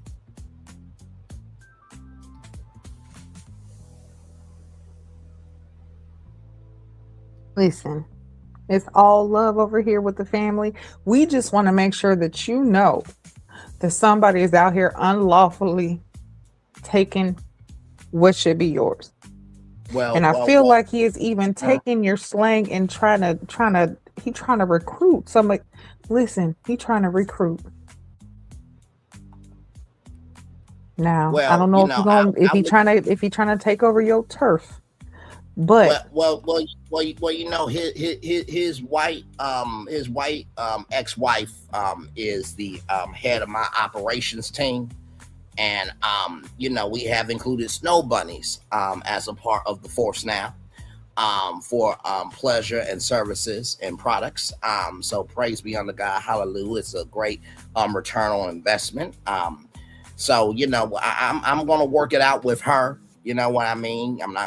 I'm not upset at her, because she told me the situation. I felt bad for her, so I always try to do good in the neighborhood. But I'm gonna handle Darius because I saw that Mac video too. Okay, now I'm directing that film, and we were not supposed to cast Darius. Okay, so I got a lot to work out, but I just want to make sure we good. I'm gonna give the show back to Braylon Lee. Okay, Braylon, back to you. Thank you, pimp. A pimp. Now it's a pimp. Okay, fine. A pimp named Slipback. Thank you so much. There you go. Good stuff. Okay. All right. Sorry, y'all. He just wanted to come through and make sure his name was good in the neighborhood. So yes, indeed. All right, Q. Much love to you, brother. Yes, indeed. So we are almost done here, everybody. So then we are. You never know who's gonna pop up on this damn show, child. So with that being said, now we're with the fellas for the last time. We got Vince, Bello, and Darius, and this is the final lounge here. So, Ashante, Bello said that his brother felt like Ashante was probably the best fit. And, Vince is still with Donna. It's just a timetable thing. When it came to the negatives, it was Vince for Lauren, Bello for Lauren, and Darius for Ashley. And apparently Ashley talked to Vince. Now, here's what I got to say on this to Darius. Darius, you have done a lot this season, brother. Okay?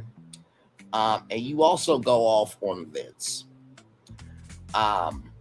It's not Vince's fault that you did not do what you were supposed to do and give Ashley security. Y'all are all in this experience. Vince has never done anything wrong to you. He's never shaded you. He's never tried to come between a connection with you and him, because the thing that confused me was like, well, I got a problem with that. Go talk to your brother. Go talk to a dog. Who are you to say who can and cannot talk to who? Because from what we're hearing, you talking to anyone and everyone that's available, sir. So I didn't like that heat that you gave to Vince unnecessarily. Now, of course, we got to see what season finale is going to do. But brother, I can tell you this: Vince and Donna have what you are never going to have, and that's a motherfucking fact. Over to you, Gigi, for your commentary. I'm just like, I know this Negro did not give Vince this heat when Vince has done nothing to him all season. Yeah, that's crazy. Because first off, look within yourself and find out why it is that the person you have had, because from what you say is Ashley's not your top no more. You don't feel like she's a good connection. Search within yourself and find out why it is that this woman would feel that just by someone else asking, hey, are you okay? And them unloading, evidently there's been some stuff that's been built up and backed up. Now, okay. Now, this again, though, Ashley, is what we're talking about being too accessible. Okay. Because one, Vince isn't your connection, which is fine. Hey, if you treat him like your friend, that's your brother. Okay, that's somebody that you feel comfortable enough to express your feelings to, fine. But in this process, when you have someone that you are connected to, when you guys have a problem, it is not right for you to go to another man and unleash those problems. Unless you have already spoken to the man that you have the problem with and y'all have figured it out, hey, we're not going to do this. We're not going to be together. We're not going to talk. We're going to end this. This is done. Or you fix the problem. You know what I'm saying? There should be no reason why you should, go and have that kind of conversation with someone else who's going through the same process and that is going to be in the men's lounge with this same person, because somehow it's gonna come out, right? Or it's possible that it could.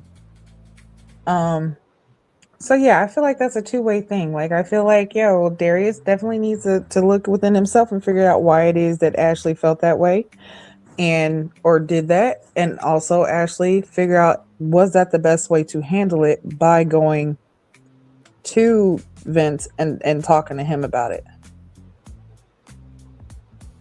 So, but as far as the unanimous decision of Lauren being at the bottom, not surprising. But I do want to just go ahead and bring awareness to this bear rug that he's got on the couch over there next to him. Child. It is taking up the whole side of the couch. Oh my gosh. And all Tommy could say is, yeah, that's Detroit for you. Mhm. You're right. Yeah, that's Detroit for you.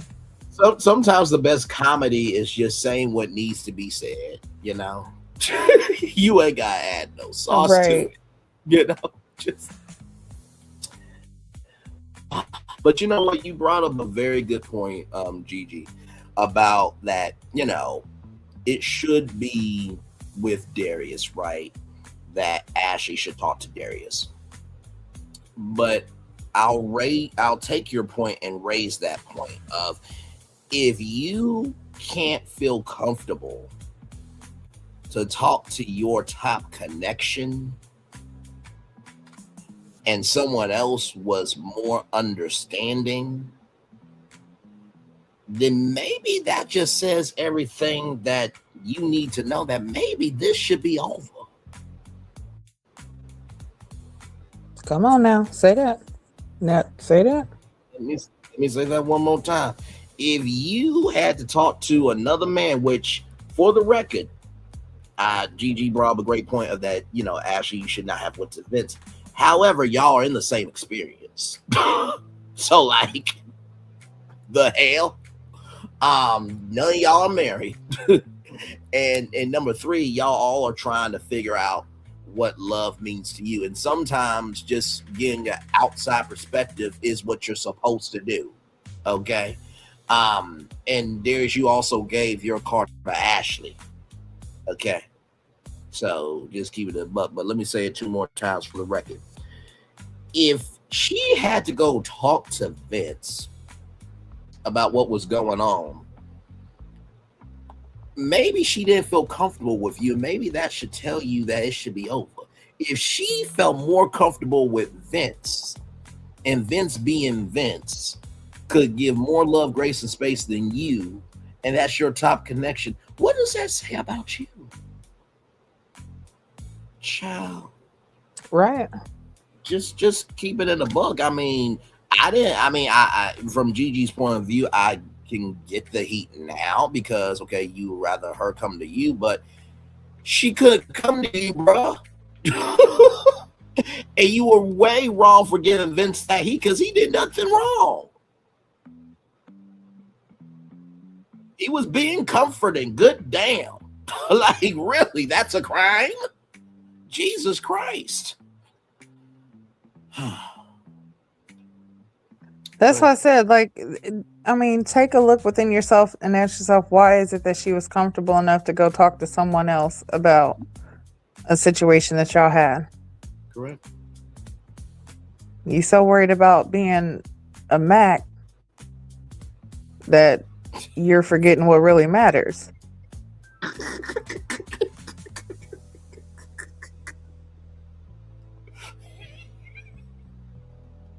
Moving on, Darius just be boiling. Oh my gosh.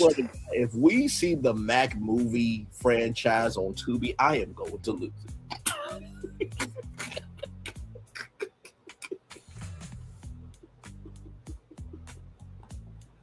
Oh man.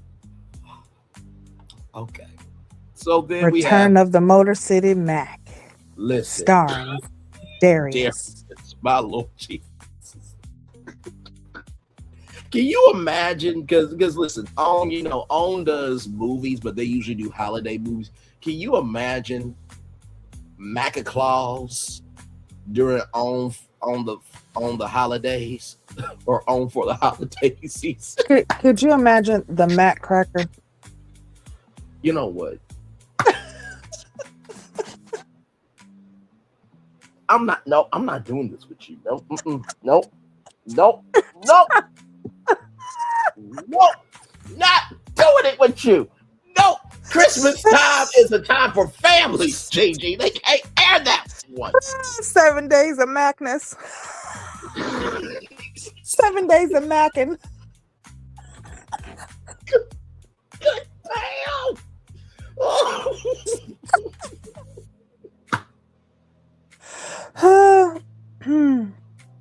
You know Instead what? of the night before Christmas, the night I went macking. You know what? Jesus.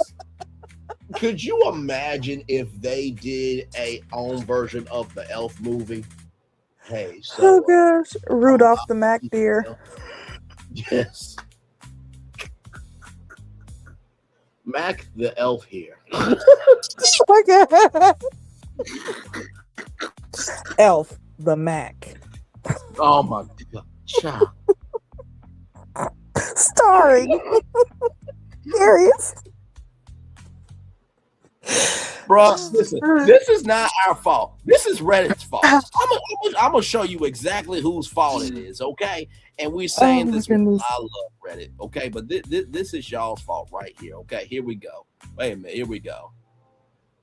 Wait.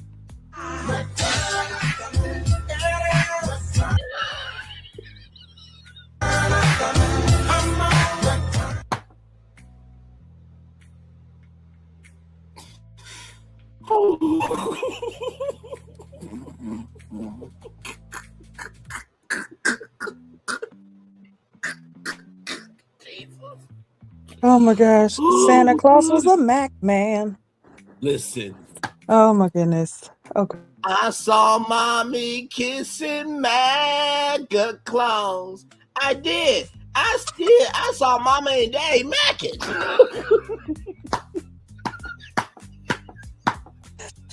Listen, oh my god, the wood, because you could be macking or hanging.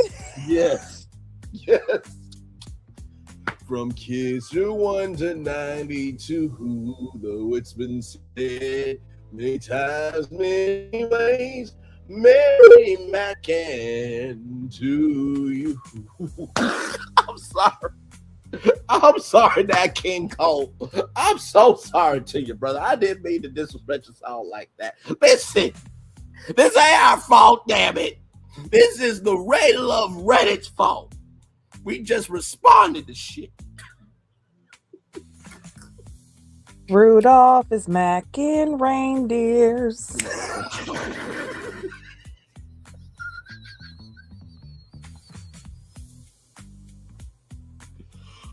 Oh my gosh. While Lauren's sitting there looking like Christmas time.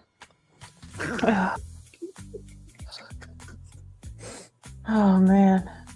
I want the Big Mac 3000. You'll shoot your eye out, kid. You'll shoot your eye out.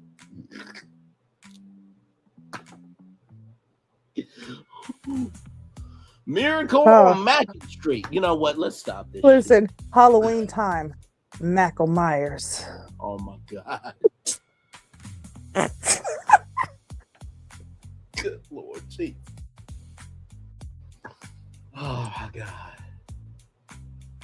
Honey Nightmare. and Mac and you know what? Nightmare on Mac Lane. You know what? Nightmare on Mac Street.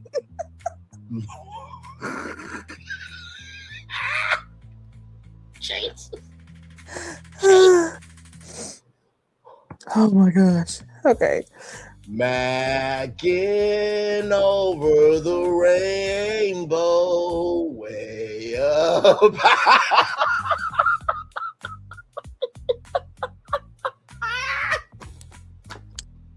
Mac in the Oz.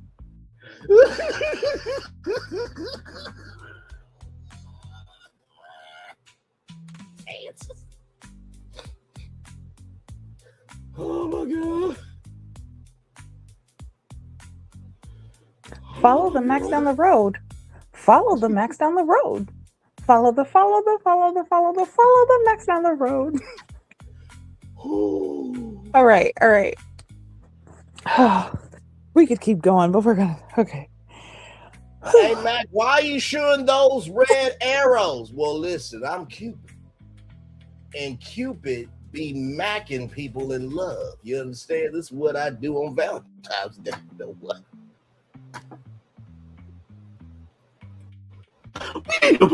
Yo, why are you wearing all that green? Hey, it's St. Matrix Day.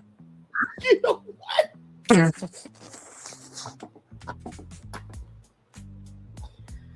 Now, Mac, why are you throwing down the kitchen? Look, bean, green, potato, tomato, macking. Look, I'm macking. I'm macking mac and cheese. I named it. You name it, I name it, we name it. Damn it.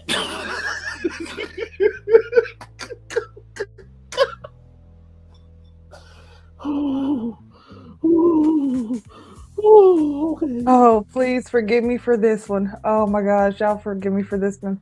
Hey, ain't tomorrow a holiday? Yeah, it's Mac Luther King Day. You know what? Okay, I'm done. All right. I have a dream that every black man be macking a BBW from the back, motherfuckers. You know what? Let me stop. That's it. Okay, we're done. I said that. All right. Movie. That's it. Okay. Sorry, guys. We went over the live. Done. Okay, we're moving. We're done. So, and to MLK's family, that was nothing but love, grace, and space. I am so sorry. That just. Okay. You have to follow the bouncing ball of the comedy over here. Okay, moving on. We love MLK over here. Without him, we wouldn't be here. In Jesus' name, yes. Amen. So we got Bello and Lauren here. The brother was great. Everything else was shit. And Bello said that Lauren was quick to dismiss someone from the fellas. And Bello talked about his character being questioned. Bello, your character was never questioned all season long, bro. All Lauren said was the question was the character was questioned when A, B, and C happened to you. Not that your character was bad. Even nephew Tommy said, "I understand where Lauren's coming from." Okay. And then, of course, we had Darius and Ashley, right? And Ashley, child, you had this energy of, you better pick me. Like, child, I'm sorry. Like, what are we doing here? You better pick me? Like, y'all do realize on Ray Love, you don't really win a relationship. You win the opportunity to explore it. Child, the big age difference, this, that, and the third, and Ashley just wants to feel safe. Have. Child, just I needed at least 2 of these bottles right here just to have, so I can deal with these 2 people right here. So, with that being said, back over Bello and Lauren. Lauren gets told by Bello that she's not ready to love, and Lauren says, "What a joke." And I feel Lauren, but also too, Lauren will be okay. I don't think Lauren's a bad person. I think that she had a rightful moment to feel that way, because how dare you tell me I'm not ready to love after I was direct with you with a question and you're gaslighting in my face? And sometimes you have to be seen so you can be embraced. So Lauren said that she has learned what she does not want in a relationship after this. But I don't think Lauren hates the show, because she's been doing her reviews. I mean, we, peeked in on her YouTube channel, Child to Jaguar Actual. And Lauren, she been doing the damn thing. I think many of the cast has been doing reviews this season. Shout out to the cast for recognizing their own autonomy, and also to their currency as well. And then, of course, Darius and Ashley, child. Darius says, "You're still ready to love." Whoop the mother uckin' do, child. Just, oh my God. Just GG, over to you, child, for your commentary. Yeah, my bad about that. Yeah, this right here, first off, the energy that was coming off of her was already on 1,000. She wore a red dress, which meant fire, okay? She was already there. And from the beginning, it was already bad. He commented on how good she looked and how nice she looked, and she had a smart comment to say about how he was dressed. said that he looked like the Grim Reaper. Like, damn, he commented you, and that's the energy that you gave him. I understand her feeling some type of way because she feels like maybe Bello did her wrong when it came to Dominique. But honestly, the energy I feel like was unwarranted for the simple fact of Lauren, you yourself should have known that there was really no real connection with him. Out of the conversations that have been had, out of the dates that you've had, out of the connections that definitely has not, it hasn't, increased. I don't see where, I can see her being mad because of, Bello being the one to dismiss her, and she feels like he's the one that basically played in her face. I can understand that. Absolutely. I'd be pissed off too. Like, hey, you could have picked somebody else. But still, it was just her attitude period was already stank.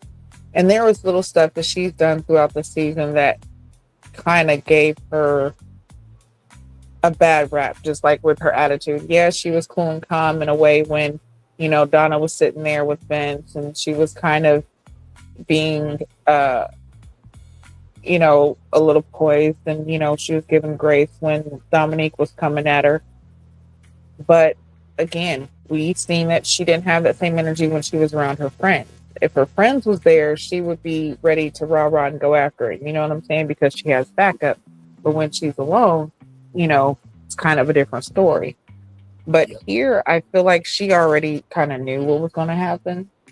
And she was already ready for the attack. Like, she was ready for it. She knew what was going to happen, I feel. And that's another reason why I feel like during the date with Dominique, he could have just ended it there and let her self-eliminate. Yeah, like this right here, yeah, it definitely was a waste of time. She could have definitely been doing something else besides that. And honey, let me tell you, the way she chugged down that martini, she said, "Are we done here?" Chug that bitch and goodbye. He couldn't even get up out the seat fast enough to try to walk her out before she was out the door. She was ready to leave. Oh, she was done. Yeah. And then when it comes to Ashley and Darius, the whole age gap one is going to be an issue, okay? People might say it's not going to be an issue. That's going to be an issue, especially with the fact that Ashley has not lived enough. She has no children. Darius has 4. She's not been married. Darius says he's not been married, but he was in an 11-year relationship. She probably ain't been in an 11-year relationship because, honey, that was just shit. That would have been when she was just 19. That ain't enough time for her. So, it's like there's a lot of differences between them that I feel like will cause problems. And then, just like you said, she's so quick to pop off or, get mad. That's going to be a thing because not saying that she's immature, but she's still in a state of young-mindedness. Okay. She doesn't have certain experiences in life that may cause her to be as serious as what he's wanting. And then again, it might work out for Darius because I feel like the type of person that he is sometimes he needs somebody who might not be as strong-minded. Not saying that Ashley's not strong-minded, but she's a little bit younger, and sometimes it is a little bit easier to manipulate or to kind of sway a person to do what you want in a way. Not saying that that's what he's doing, but he kind of gives off that energy, okay? Not going to sugarcoat it and act like he doesn't. He does. But yeah, I don't... And then the back and forth, like, y'all have argued already, and just like, she said it. They argue or disagree, and then 5 or 10 minutes later, they're laughing again. Yep. Yeah, it's great when you're able to disagree, but then you can also come together and you can laugh and you can realize, like, hey, what we just did, that was crazy.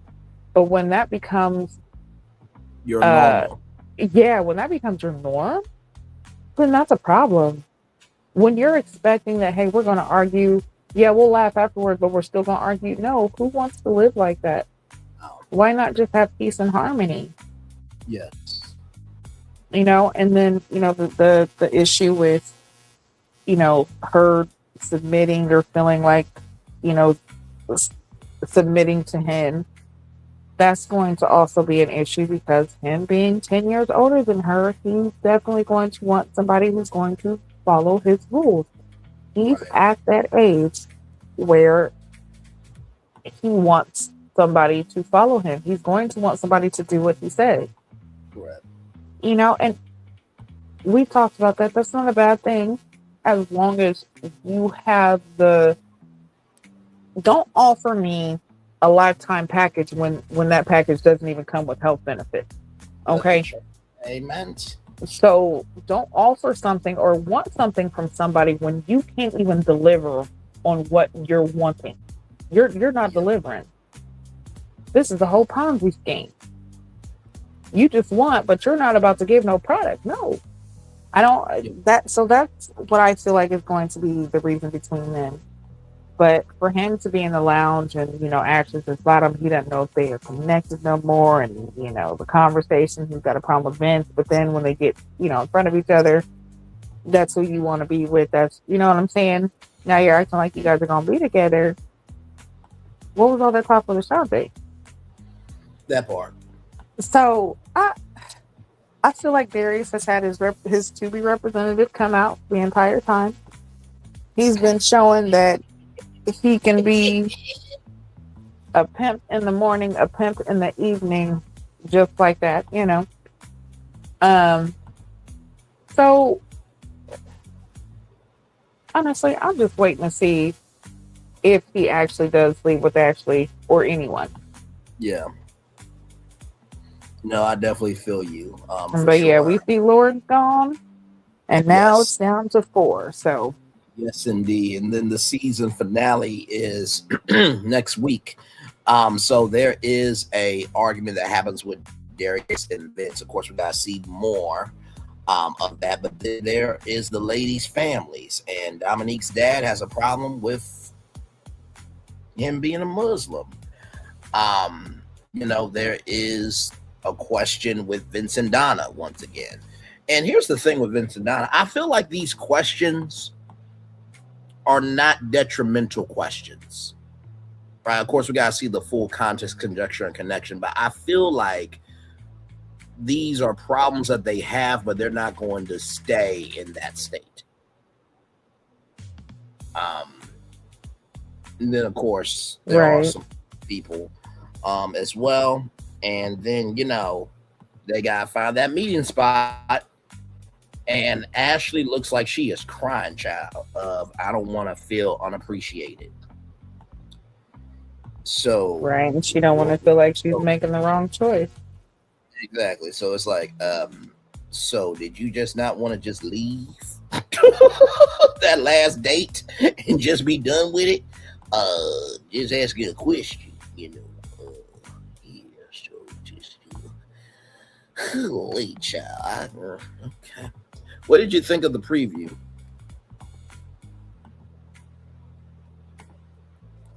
I feel that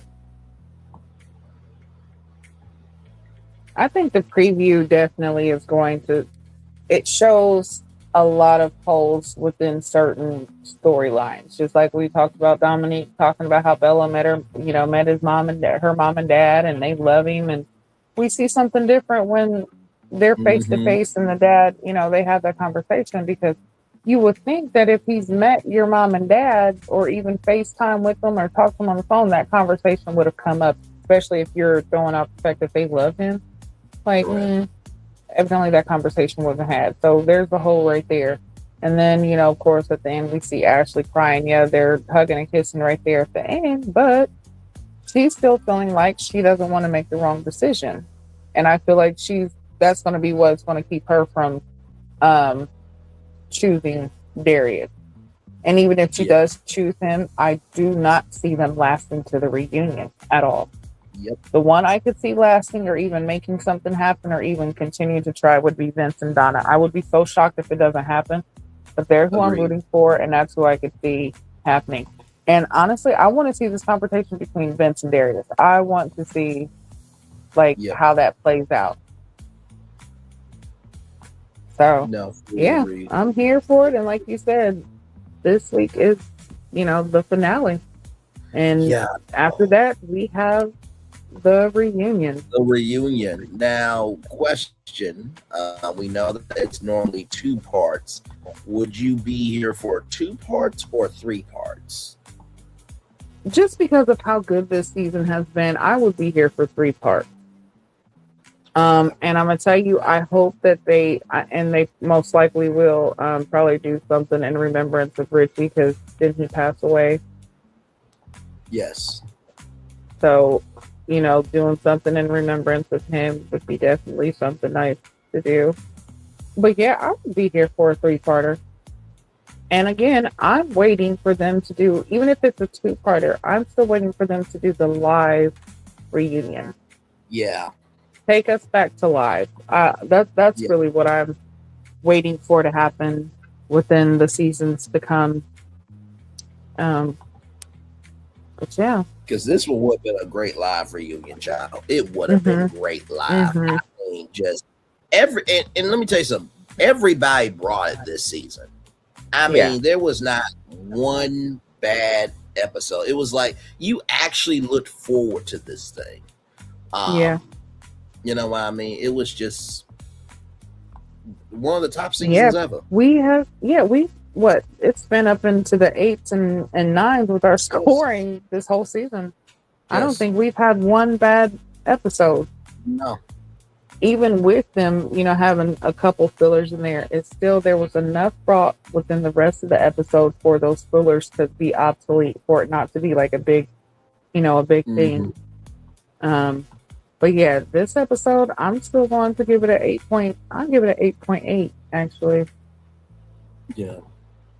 No, I will definitely agree with you there at an 8.8. I mean, like, and this is the thing too. I think that, and by the way, for those of you who don't know, Ray to Love has been nominated for a NAACP Image Award. Okay. Now there is another said show from that is nominated. I'm gonna tell you right now, this season of Ray to Love is way better than that existence of that other said show. Oh, are we still talking about that one? No, not really. I'm just saying, really, is there a comparison? Because honestly, the Never Ever Mets is better than that show. Child, I haven't even watched it in I don't know how many seasons. Yes. Child, since they had the A and B season, whichever season that was where they did an A and B side, I said, you know what, I'm over this. I am done with this. Not a cassette episode, a cassette season. What? The A side and the B side, child. The B side, A B side season. I don't know. You know what? This is why. And not to mention too, like nephew Tommy, he's done this because I listened to the Steve Harvey Morning Show podcast, and Steve Harvey said, I got about 19 of them. It was funny how he did, because it was like, damn, really, you got stuck on me like that? But also too, Steve Harvey said, you know what, I wouldn't mind if he won one, and that's how you really know a real one in your corner of, I am so good in my career. At this point, I could wake up and not do a thing. Right. Good. I've done my run. I got the morning show. I got Judge Steve Harvey. I got Family Feud. I'm coasting. This is nephew's time. So if he gets it, I am very proud of him. And honestly, too, that will actually elevate Ray to Love in such a way that, child, the thing that y'all did not do with Melody Cherie win the Queen of Reality TV and making promos off of that, y'all better make the NAACP award-winning show Ray to Love promos on. I better see a whole campaign on that shit. Because if I don't, we're going to have problems. You approving shows that nobody fucking asking for, but let you win the NAACP Image Award show. Okay? Do the right thing by the people who are actually providing actual content. Fucking damn shit. I feel that. And nephew Tommy bigger than Carlos King. What's that? You know what? When the truth is spoken, you ain't even gotta say nothing else. Nephew Tommy opened up for Luther Vandross. Not Big Luther, not Little Luther, but Big Luther. Big Luther, exactly. Big Luther. Y'all gotta understand how far back he goes. That part. Nephew Tommy, okay. In addition to that, Nephew Tommy has been in his lane for a very long time. And guess what? Will Packer called him. Let me say that 2 more times. Will Packer called him. Will Packer called him for a job. When have we ever heard of anybody calling Carlos King for a job? Lord. I'll wait. Nephew Tommy has done more live events with Steve Harvey at the Essence Festival, at Comfort Inn Resort, Comfort Inn hotels. There was a point in time where Steve Harvey, before they pre-recorded everything, Steve Harvey did live broadcasts from Kmart. They were out and about doing live broadcasts. The Neighborhood Awards. Okay? For those of you who remember the Hoodie Awards, okay? Nephew Tommy been out here. And y'all don't want to give Nephew Tommy an overall deal at the Oprah Winfrey Network after he brought y'all 11 damn seasons. Y'all better do the right thing when that show wins an NAACP award. I better see a campaign like I've never seen one before. Okay, it better be as big as the launch of OWN, if not bigger. Andy, something, give credit where credit's due. Stop taking, stop trying to cash in on the culture like that. Come on now, stop doing it. That part. And if you're gonna do it, at least show some love. No, that part. Gigi, sometimes I wonder why I go off. I kind of think to myself, if I ever seem like, oh, this the motherfucker said that we ain't shit. I'm like, no. What we're not gonna do is you're not going to paint me with a broad brush because I was dropping truth on y'all. Right. Okay. I said all that because I want y'all to be better. And sometimes as a family, we gotta say what needs to be said. It's not gonna be the most pleasant. But I did review your shows. I broke 2 of them on YouTube. The Never Ever Mets and Hard Hustle Houston. Don't you write me off because I called y'all ass out. Right. What you trying to say? What? No. Don't you put words in my motherfucking mouth. Oh, so you said I said what? No, hold on. Come on. No. Come. I said come here. No, motherfucker. I'm about to show you the virtual tour I was on when I said what I said. Since y'all want to act like I said something, no, y'all finna take y'all ass on tour. No, and you're gonna pay for gas. So right now. That part right we there. Ain't sitting here. Listen, we ain't doing tours for free now. That part. But yeah, definitely agree with you. Y'all better make this huge. Y'all better make announcement as if y'all are ushering in a new king. Yep. Because honestly, Unc is more of a king than Carlos. That part. Our nephew. Listen, he nephew, cousin, Unc, brother. Yep. Listen, nephew Tommy is a whole family reunion by himself. And is. Shit. Anyway, that has been the recap of Ready to Love, season 11, episode 11. We are in Detroit. We are coming up. We are at the end. And man, it's a lot to see. So thank you guys for coming in and joining us and being here with us and commenting. We love you guys. Make sure you guys like, share, comment, subscribe. Watch it back if you need to. Make sure that you're here with us next week as we recap the finale of Ready to Love Detroit. It is going to be a good one, guys.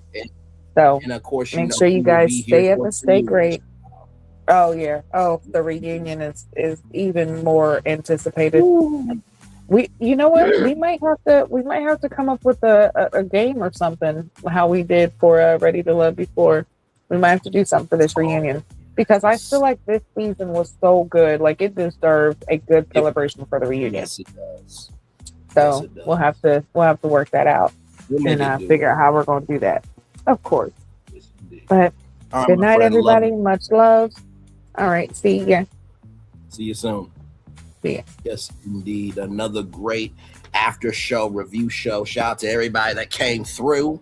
Thank you all so much for being here. Let me get y'all the let me see here. Quickly. Yes, indeed. Here. Okay, here we go. This was for Saturday, but we'll read it for today. Inch by inch, it's a cinch. Robert H. Schuller. Yes, indeed. There's time for the day motivator for Saturday, which is today, the 18th. But Saturday, January 17th, rather, 2026. Expand the goodness. It's a burden to continue holding up your corner of the world day after day, yet you know you must do so. Too many people have sacrificed too much for too long for you to let begin to crumble. Honor, preserve, and expand upon all the goodness that has been gained from life. This is about a whole lot more than just you. Go ahead and resent the obligation if that's how you feel, but whether you resent it or not, follow through and fulfill it. Better yet, appreciate the privilege that has been afforded you. Rise up eager to fulfill the responsibility of your own existence. See that in the work of living well and true, you experience deep purpose, rather, as burdensome as it may feel at times. It also feels connected to the past, to the future, and to all that is. Give your best, for that is what makes life the best it can be for you, for everyone. Your task is demanding and meaningful, and that's a magnificent thing, Ralph Morrison. Expand the goodness. When I think about, the crew we have, right, with Ready to Love, I mean, we've been reviewing this show for some seasons now. Hey, Coach James Hodge, good to see you. Good. So you just came in at the end, but it's good to see you here, my friend. Always good to see you.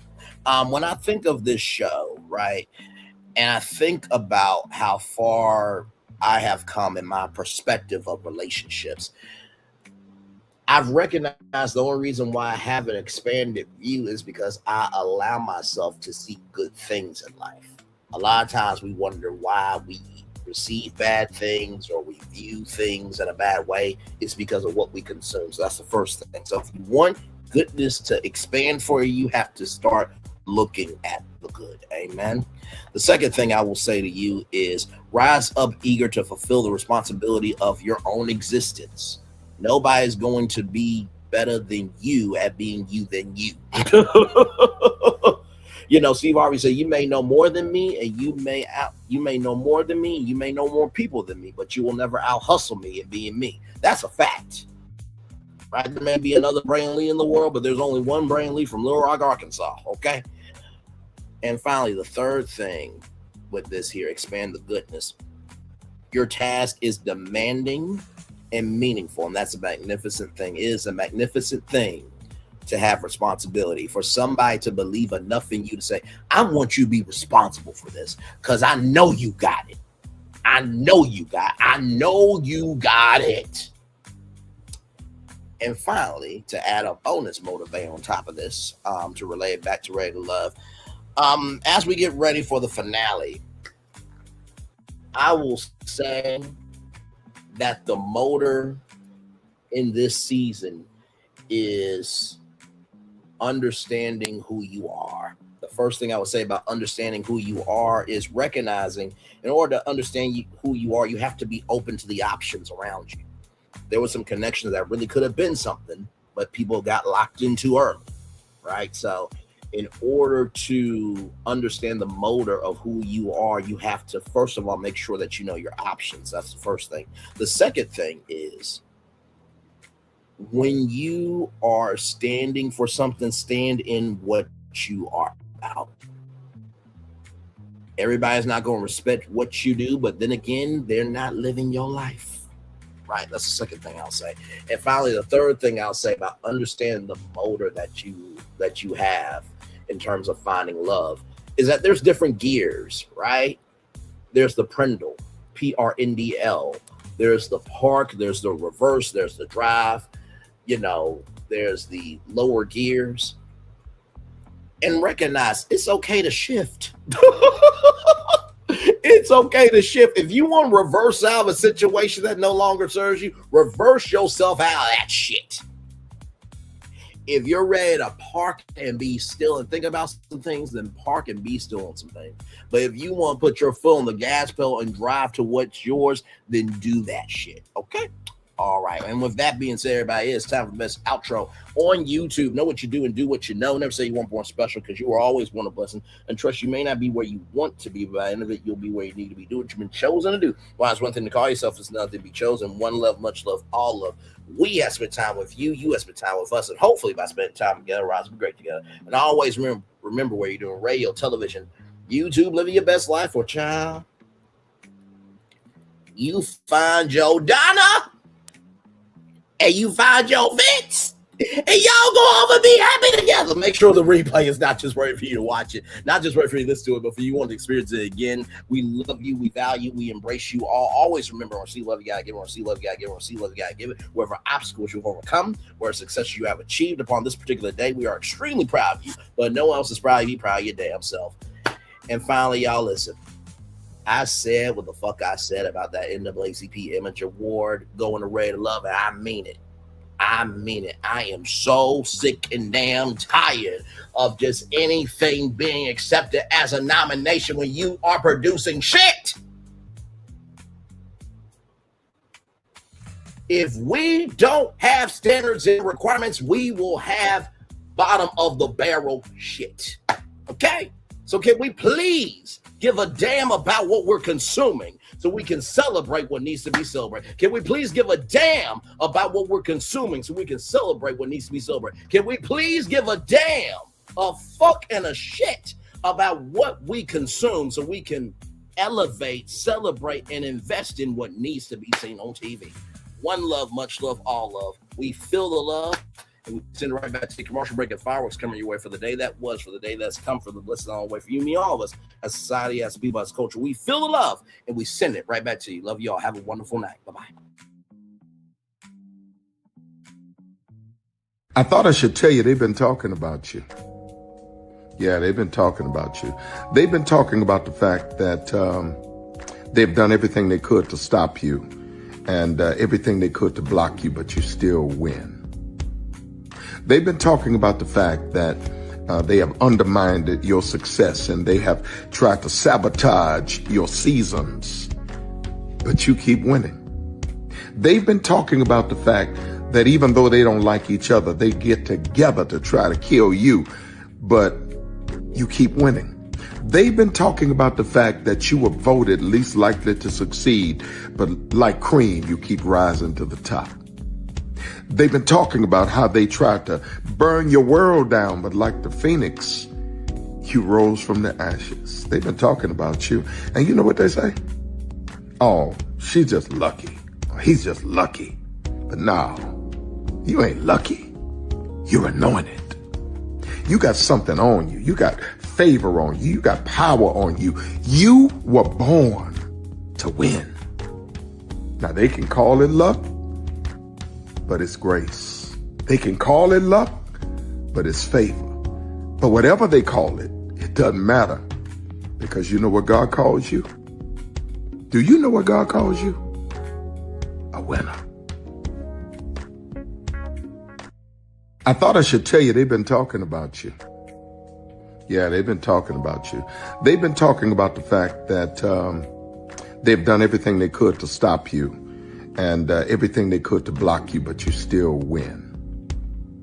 They've been talking about the fact that they have undermined your success and they have tried to sabotage your seasons, but you keep winning. They've been talking about the fact that even though they don't like each other, they get together to try to kill you, but you keep winning. They've been talking about the fact that you were voted least likely to succeed, but like cream, you keep rising to the top. They've been talking about how they tried to burn your world down, but like the phoenix, you rose from the ashes. They've been talking about you. And you know what they say? Oh, she's just lucky. He's just lucky. But no, you ain't lucky. You're anointed. You got something on you. You got favor on you. You got power on you. You were born to win. Now, they can call it luck, but it's grace. They can call it luck, but it's favor. But whatever they call it, it doesn't matter, because you know what God calls you? Do you know what God calls you? A winner. I thought I should tell you, they've been talking about you. Yeah, they've been talking about you. They've been talking about the fact that they've done everything they could to stop you and everything they could to block you, but you still win. They've been talking about the fact that they have undermined your success and they have tried to sabotage your seasons, but you keep winning. They've been talking about the fact that even though they don't like each other, they get together to try to kill you, but you keep winning. They've been talking about the fact that you were voted least likely to succeed, but like cream, you keep rising to the top. They've been talking about how they tried to burn your world down, but like the phoenix, you rose from the ashes. They've been talking about you. And you know what they say? Oh, she's just lucky. He's just lucky. But no, you ain't lucky. You're anointed. You got something on you. You got favor on you. You got power on you. You were born to win. Now, they can call it luck, but it's grace. They can call it luck, but it's favor. But whatever they call it, it doesn't matter, because you know what God calls you? Do you know what God calls you? A winner. I thought I should tell you, they've been talking about it. Good evening. My name is Mark Woodbury. I'm the chairman and CEO of Universal Destinations and Experiences. Well, we're finally here. Tomorrow we begin a new chapter at Universal Orlando Resort as we open Epic Universe. We built this place for you.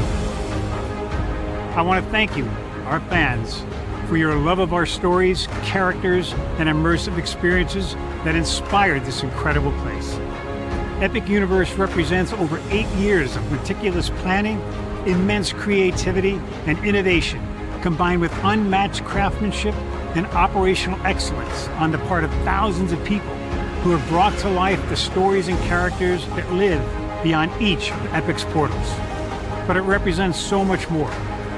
Your love of Universal and the deep connections we've shared together here in Orlando over the past 30 years inspired us to dream bigger and to push the boundaries to create something extraordinary for you and for generations of fans and families to come.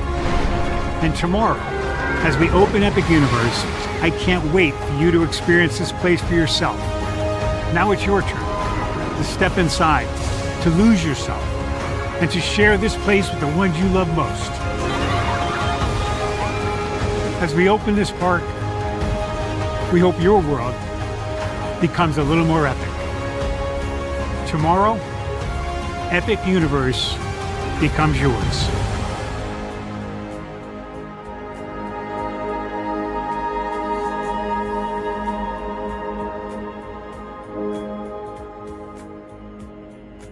Are video games getting too expensive? This episode, we want to find some common ground because the CEOs want to raise the price even more. Not with these broken ass games. $5 million. That's how much San Andreas costs to make. Is it their fault for selling or our fault for buying? Corporations claim all this stuff. Devs say otherwise. Sports gamers, cozy gamers, whatever you call the people who play Power Wash Simulator. I think it stings a little bit more because I'm spending my actual money and my mom is not. Imagine they get rid of all movie theaters and then charge you the same price to watch the same movie at home. That's like every streaming service. It doesn't have to be the longest of games, but am I having fun with it? This is Lex. I'm Ronell. Let's get right into it.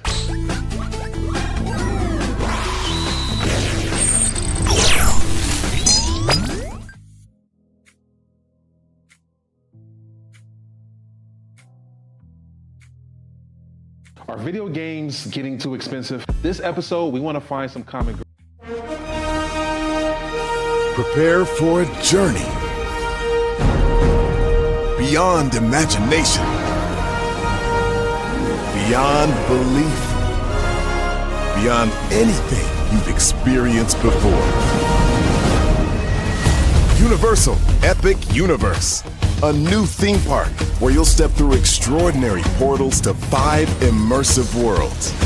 Prepare for a cosmic voyage of discovery, an isle of fire-breathing excitement, a shadowy world of monsters and mystery, new wonders in the wizarding world, and a new way to play.